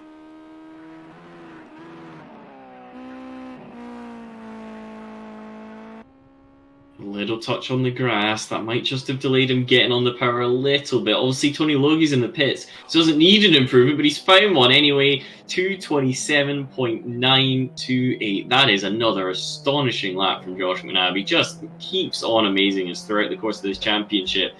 And if there's ever a time to assert dominance, it's now, and that's Ross Dunn. He's managed to get that wrong just in the penultimate corner, actually, so carried a little bit too much speed. And the rear tyres have decided they want to have a tea party with the front ones. They've come to have a little say below, and that's not the best way to drive the Ginetta when you're throwing it in that hard. But he'll come in, not a bad lap from him, at 2:31. He's in 3rd position at the moment, so if he can continue that on, he'll qualify. And that, after all, is the name of the game at this stage. Yeah, certainly is. So there we go. The confirmation as the car comes round. That is qualifying done and dusted. Josh McNabb takes pole position with a stunning time there, 2:27.928 from Tony Logie in 2nd place. That'll be the front row. 2nd row is going to be Ross Dunn and Cormac Patterson. And then at the back of the grid is going to be Ian Mingus. 5 cars taking part in the 2nd qualifying heat, and only 3 are going to qualify. Gentlemen, who do we think is going through to Sunday's final from this one?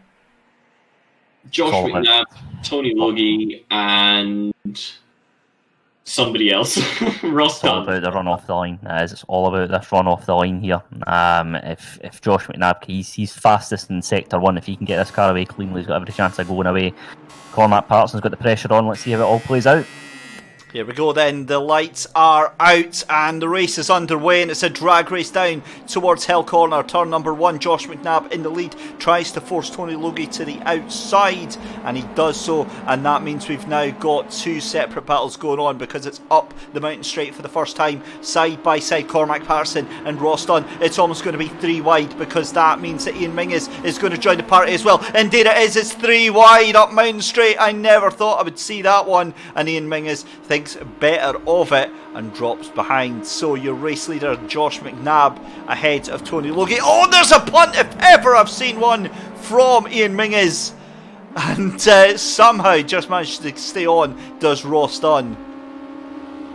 It's all kicking off. It's almost a mirror image of last time, except in the second of the Xbox heats, the gaps have appeared just a little bit quicker. Cormac Patterson taking a comfortable 3rd at the moment, so Ross Dunn and Ian Mingus are going to have to work together if they want to close the gap. And Ian Mingus has instantly thrown one down the inside, I think. So those two not sitting around, not helping each other out at the moment. They're still battling down in 4th and 5th. The position at the moment, neither of them will qualify from. No, Cormac Patterson says, thank you very much, I'll take that 3rd place. We know he's not feeling comfortable with that car, but he won't care if he's got track position and a little bit of a gap between him and both Ian and Ross. So decent start to the race for him, but it's all about these two here at the front, Josh McNabb, Tony Logie. Josh McNabb managing to put 4/10 of a second between him and Tony. Oh, Josh McNabb crashes down the hill, and that is absolute disaster for Josh McNabb. He recovers, and he's going to be 2 seconds ahead of Ian Ming is there, but a huge moment down Skyline, and I'll tell you exactly where that was. That was just on the braking point as they go down the hill at the Dipper. A huge heart in the mouth moment for Josh McNabb. He recovers, but that hands the qualifying win on a plate to Tony Logie 6 seconds up the road. Wow. Keep an eye on Ian Mingus. Josh McNabb will be shaken after that one because it's a mistake that happens out of nowhere, and suddenly Mingus has a sniff at it. He's pushing incredibly hard, breaks a little bit too late, touches a wheel on the grass, and so much for that. The commentator's curse strikes once again. It's alive and well. That gap's opened up. That should give McNabb enough breathing space just to settle back into this race and to go, oh, okay, no need to push that hard. Let's just get through this one. But it's exactly what we were talking about earlier in the session, guys, about the back end of these Genettas cars getting a little bit light around this part of the track, and that's exactly what's happened there to Josh McNabb. It's just the car stepped away from him, he's tried to correct it, and he's been met with the barriers, unfortunately for him. But Tony Logie, our race leader who we're following just now, he won't care. He's got a gap of over 4 seconds between him and Cormac Patterson, and Tony's not going to don't think he'll throw this one away. He's a very consistent driver. But Josh McNabb, I mentioned there, Tom, you were saying there a moment ago about will this play on his mind as he makes his way back round the track for the second time? Who knows? But that's certainly a shocker, that's for sure. That gap now between Cormac Patterson. By the way, Cormac Patterson in second place. Brilliant drive from him. But Josh McNabb now just 1.2 seconds behind him, so catching up very quickly. And is Josh going to have the patience to do this properly? Well, that is the question. He'll be frustrated after that mistake, and you can tell just by the body language of that car, it's not eased off of the pace at all. The gap's still coming down. It's now only 1 second, and then immediately back down to 9/10, 8/10 as they're braking down the hill once again. McNabb's coming quickly, and he's got to hope for the sake of his championship that he can pull a clean move, because if he takes both of them out, they're going to be in a lot of trouble. Well, here we go down through the Dipper, and Josh just taking his time. Thinks better of it, gets a much smoother exit out the corner there, and that is going to be where it's all done on the run down.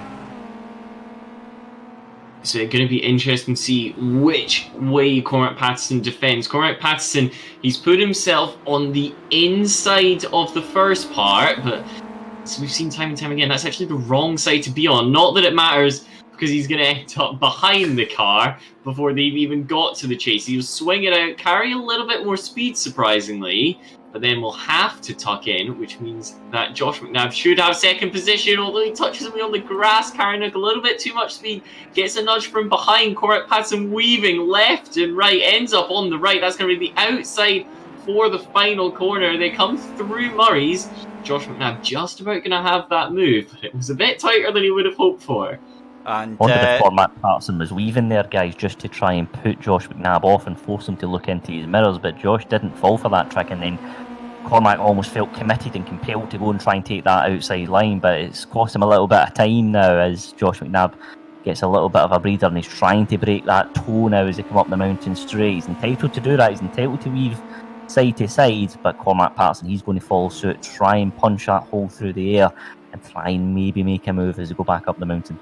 I love the fact that Cormac has had the radio message from his pit crew, as we see going very wide there. The gap is closing, do not race, we can settle for third. That was the official message for Cormac Patterson there.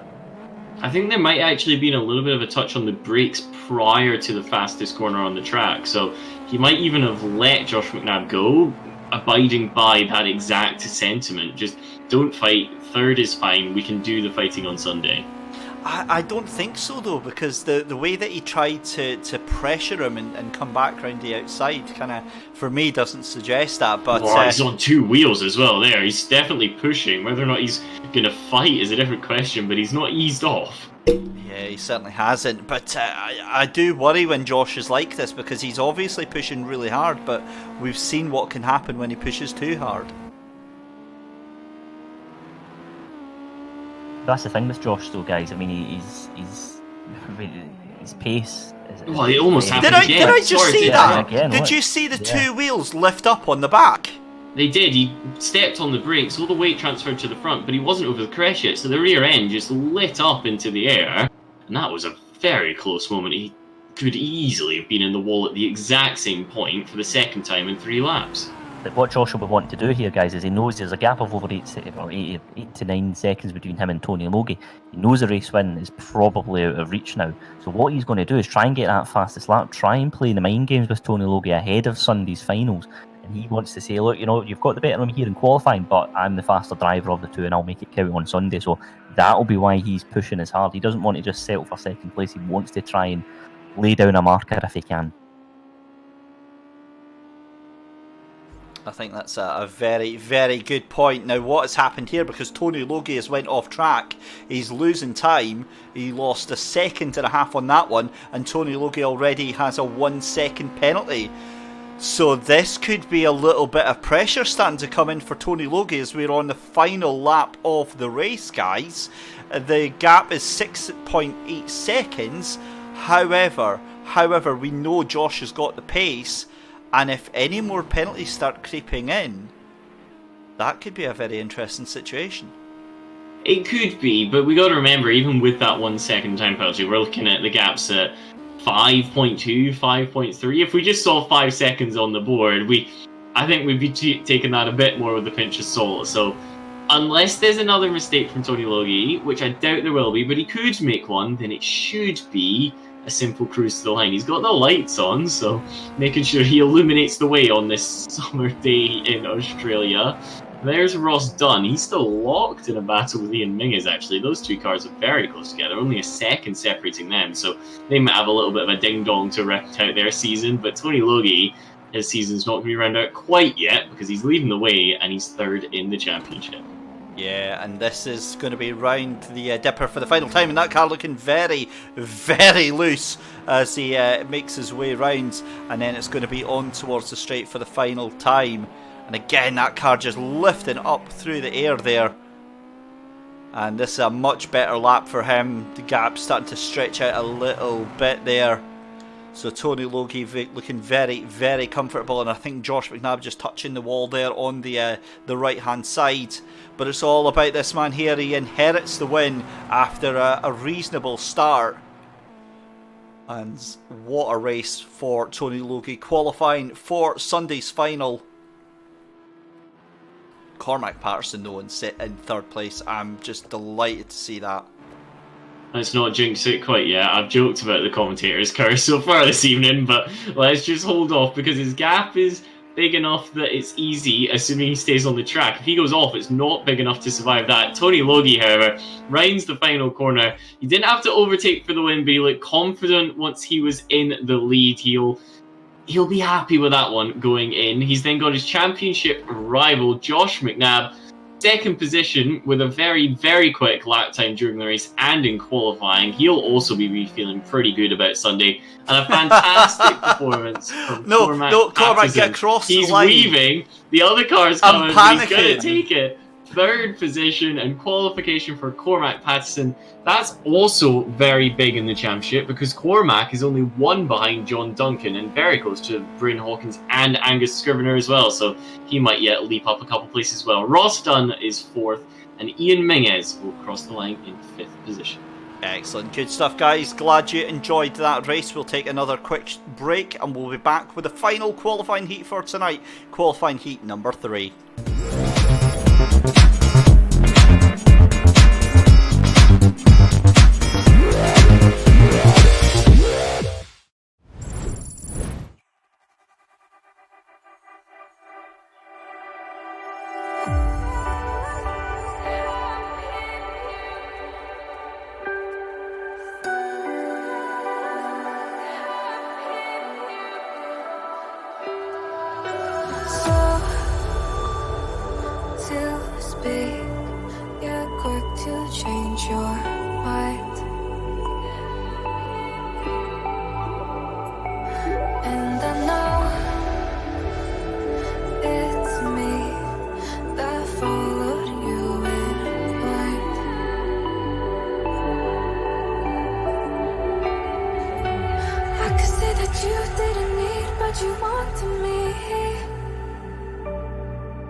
Well, boys, that was awkward, wasn't it? I think that's maybe the understatement of the year.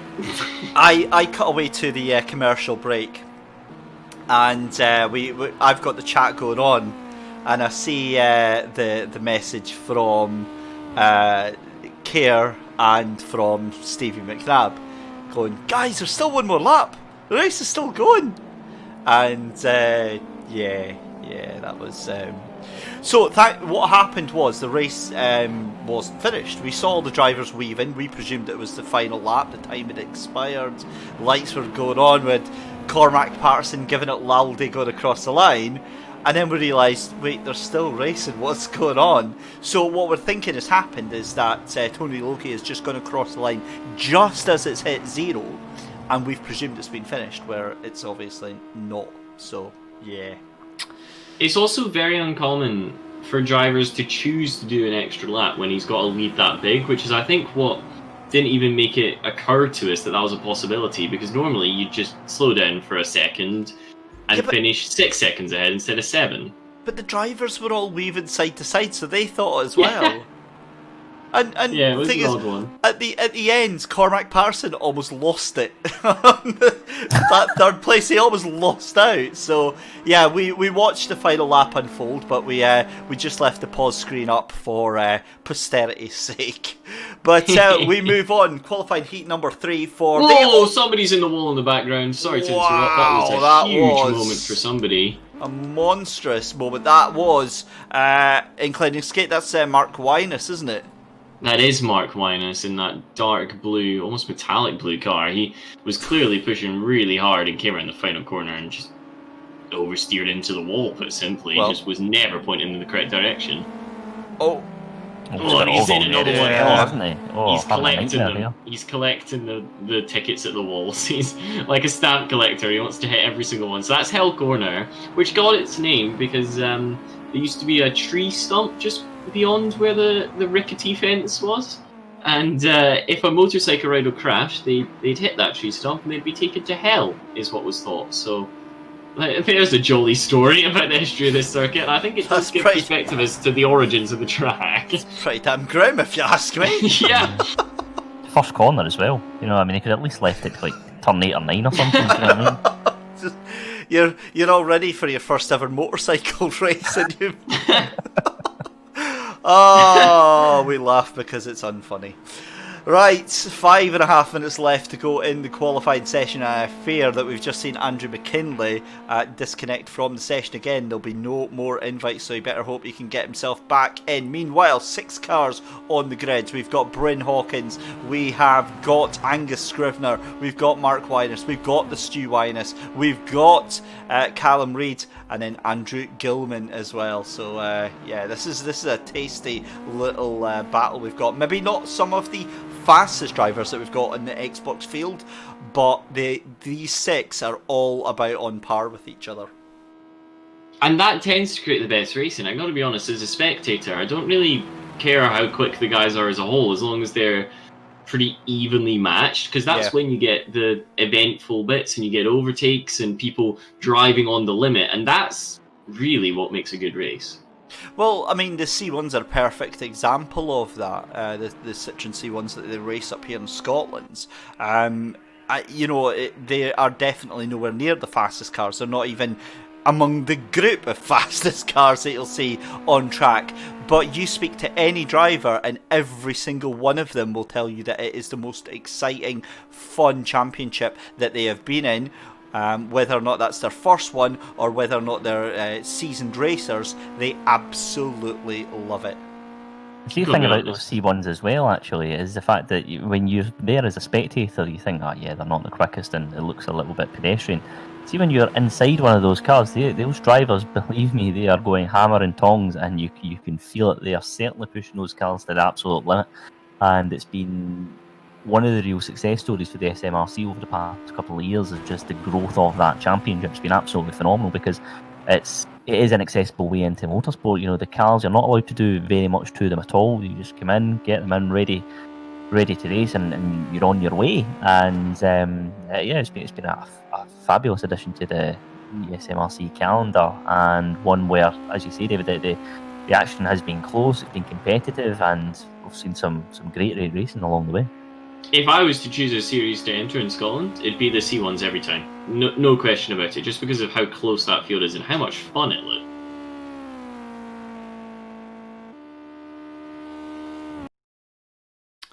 Right, we'll calm that down. So apparently, despite me asking right at the beginning of the stream if there's audio from the cars, I'm only just being told now that there is no audio. So hopefully now they can hear that loud and clear. Let me know in the chat if the audio is on.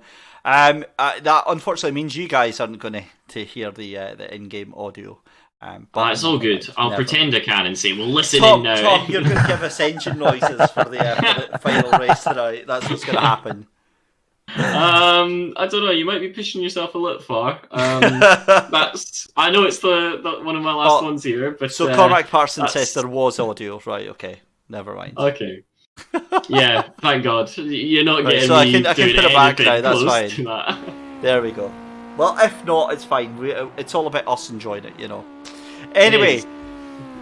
Westy VA is up at the top of the leaderboard, so Callum Reid with a 2:30.531 now. Again, about 2-3 seconds off of the fastest times that we've got, but top 4 cars split by just 2.2 seconds. You love to see it. You love to see it. Like we said, it's all about the field being close together. Normally we've seen about a second separating every qualifying. This time around, it's half that between each of the cars, which is absolutely fantastic. And that gap at the top between Angus Scrivener and that's Callum Reid, Westy V8, it's only 0.2 of a second. That is alarmingly close, and I can't wait to see that battle develop. Yeah, and Callum's just got that wrong there as well as he went into Forest Elbow, so this lap time's not going to be a strong one, as Andrew Gilman just sets the fastest time with a 2 minutes 30.3, so he's got just over 1.5 tenths of a second over him and Callum Reid. So this is going to be last chance saloon for that white and red car to see if he can put that car on pole position for the final heat here in the Xbox tonight. But yeah, it's Andrew Gilman, he's the man of the moment just now. Again, he'll be on his last lap, but yeah, again, I think you're right, Tom. The action, the cars are nice and close. There's 0.3 of a second between first and third, so hopefully this will be another great race to round off an entertaining evening.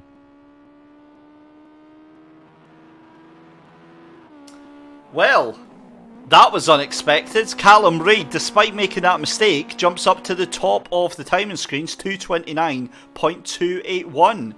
And that is a significant jump of pace and puts quite a wide gap, a second faster than Andrew Gilman. I expect this lap to be even faster in that case, because he got that the back end very, very nervous towards that final part of the lap, so there's still pace to be found in that car, and yeah, very, very good lap from him there, absolutely. One of the other things I'm noticing is I think that a few of these guys might be having some kind of connection issue, and we've seen that develop. I believe it was Silverstone where in the Xbox heats we had cars trying to be sent into orbit as a result of stuff like that, so there might be a twist in the tail yet in the final heat. You're always such a ray of sunshine, aren't you, Tom? I like the controversy. I like the controversy. Well, I tell you what, Cormac Parson is loving your husky voices, guys. So thank you very much for joining. He's loving the husky voices. Yes, it's husky because I was speaking for 10 hours or 2 days in a row. Well, actually, yeah, that's a great point, because we haven't spoken about that yet. How was your weekend? Because you were with the awesome legend that is Chris Dawes all weekends, and doing some real life race commentary.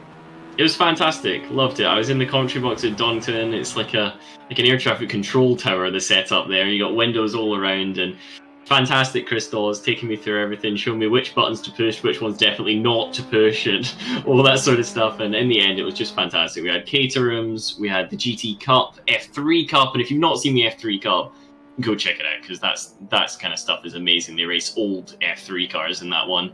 And the MSVR all-comers as well. So huge thank you to the people at MSV for kind of giving me the first break, and I hope I'll be back before too long. Oh, there we go. That's very, very nice to hear. So, Callum Reid goes pole, 2:29.281. Andrew Gilman can't better it. He does a 2:29.482. Angus Scrivener in third place, 2:30.227. Stu Winus, 2:31.179. But it's all about this man here, Callum Reid, on his final qualifying lap, poised to go even faster. What's it going to be? Comes across the line just now. Oh, it's going to make us wait for it.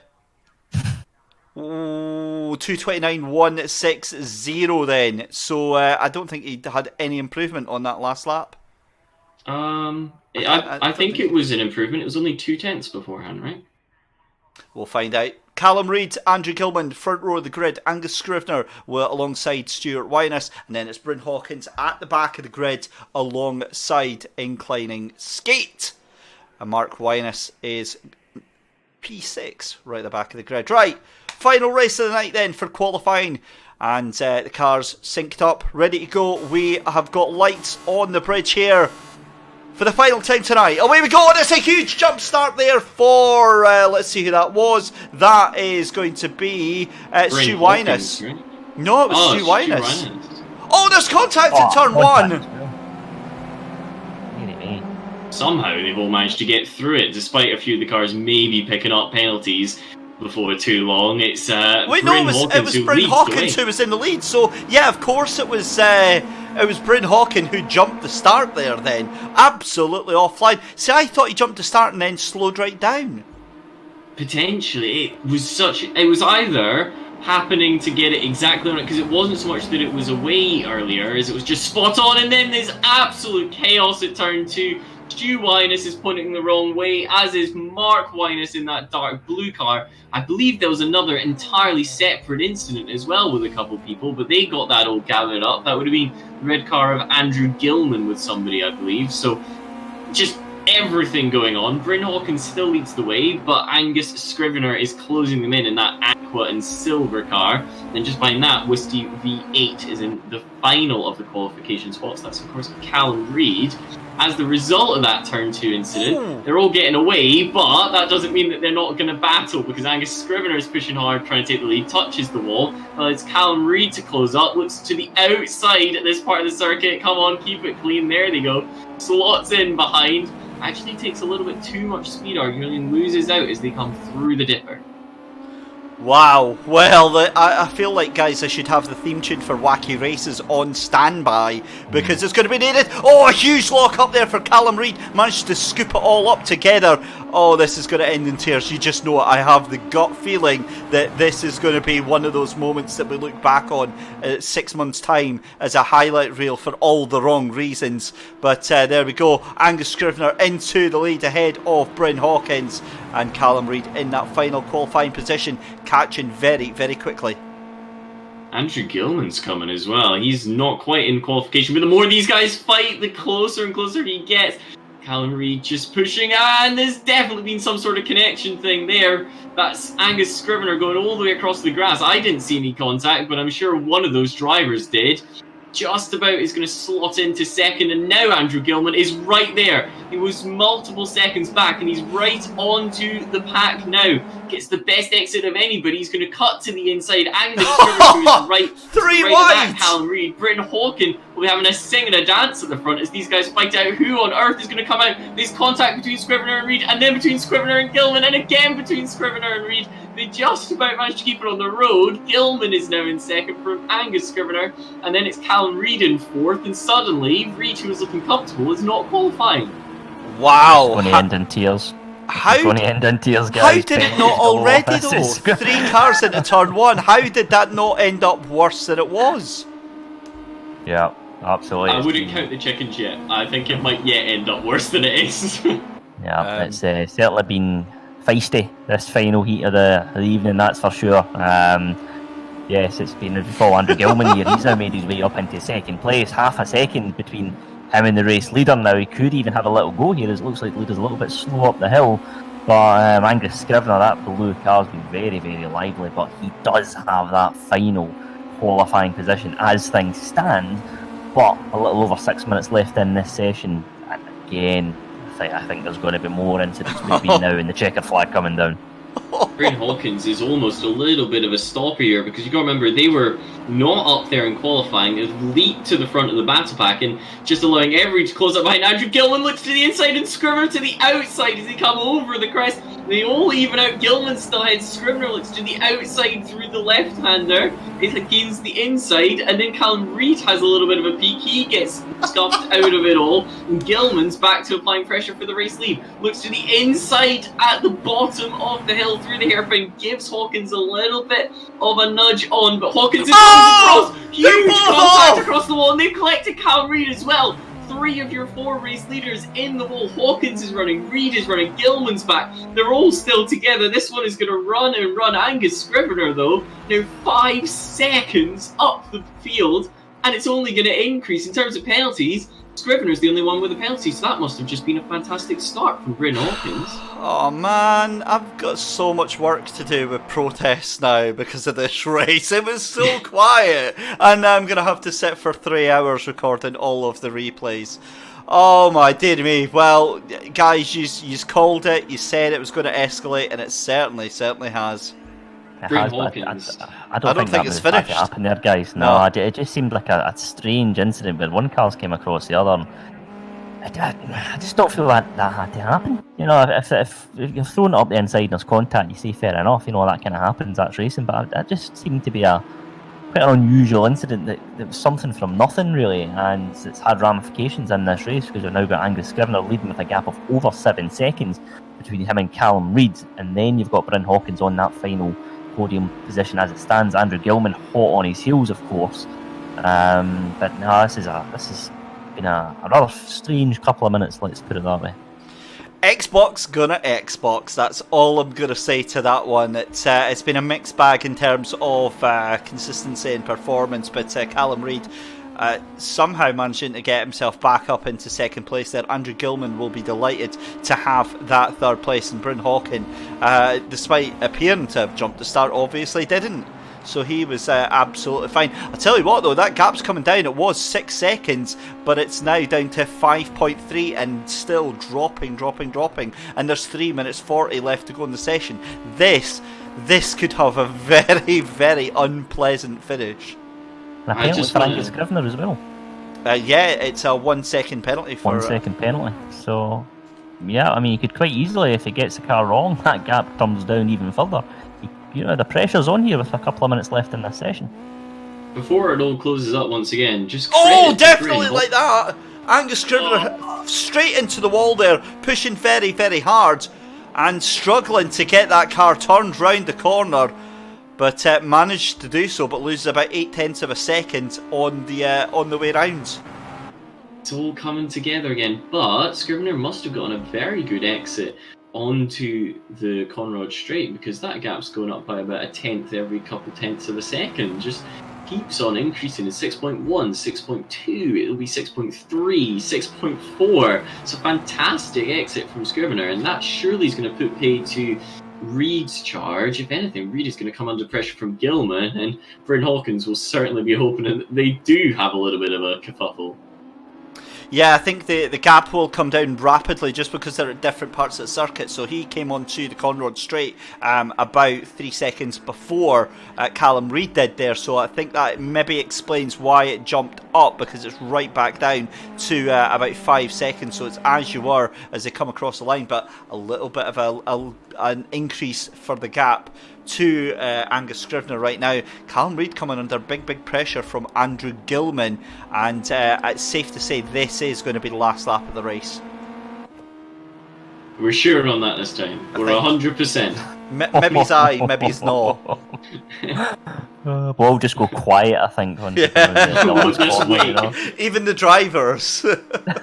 No flashing at lights, no weaving, just... Gilman's closing. That gap's down to 0.8 of a second now. It's getting closer and closer between P2 and P3. And Callum Reid, remember, he was the innocent party in that previous incident. Both of the cars ahead of him swept across the track, and he got gathered up in it all. So he'll fight hard because he'll feel hard done by as a result of Gilman. And Gilman will want to get back up into the P2 that they were fighting for before all that happened. Just watching the gap between Angus Scrivener and Callum Reid as well. That's now down to 4.2 seconds. Yeah, this is developing quite quickly, because I think Angus is just pushing that car a little bit too hard. Angus was wide there as well. That's not the normal line. You normally try and take a little bit of a shorter one. Rear end steps out over the crest, gathers it all up in preparation for this tricky banked section. Sticks it in, a little bit of understeer potentially at apex there, so these might just be something as simple as overheated tyres the way this car's performing. There's not a grip at either end, pointing the wrong direction for a moment into Forest Elbow, gathers it up, but that'll compromise exit speed. What's the gap now? 3.8, so it is coming down with a 1 second time penalty. Callum Reid might yet be able to nab a win out of this one. Yeah, because especially it is going to be very, very close coming down to the line. I was confident that this was going to be the last lap, but I'm not so confident now. So we'll keep an eye on the timer there. 15 seconds left to go. I don't think, yeah, he's definitely not going to get across the line in the next 10 seconds. He's not going to be at this corner in the next 10 seconds. There we go. 5, 4, 3, 2, 1. So there we go. It's looking like it's going to be a win then for Angus Scrivener. An unlikely win. It's going to be second place for Callum Reid ahead of Andrew Gilman. What a race. And for all maybe the wrong reasons, guys. Probably a wise decision from Andrew Gilman there at the end, just to back off there and just take that third place, because it has been a scrappy one. Just hold position, book your place in Sunday's final, and don't. I mean, he's inherited second there, yeah. So wise last couple of laps there. I feel from him. Stewart and Mark Winus, they're still pretty close together, I reckon, in 5th and 6th. Those cars have been dueling for a little while. There's ebbed and flow in the gap, and in fact, yeah, it's only around about 7/10, so that looks like to me, as they come round the penultimate corner. Incline and skate, that one's Mark. He's not quite going to get there on Stewart, but it's a valiant effort, closing all the way to the final corner. Going to try it, huge time up! Oh, nothing no if not way! a showman. Going to run off into the gravel. Can they carry the speed? This is Stuart Winus in the orange car. He's just about going to get there ahead of Mark Winus. So that was a valiant effort from Mark. Oh my days. Right, there we go then. Angus Scrivener takes the win ahead of Andrew Gilman and Callum Reid in 3rd place, guys. As always, if you have got a complaint and you want to register a protest, you know the script by now. Save your replay and send over your protest on the forum. But that is us, guys. What a night. What a fantastic, fantastic evening that we've had here. What was your highlights, guys?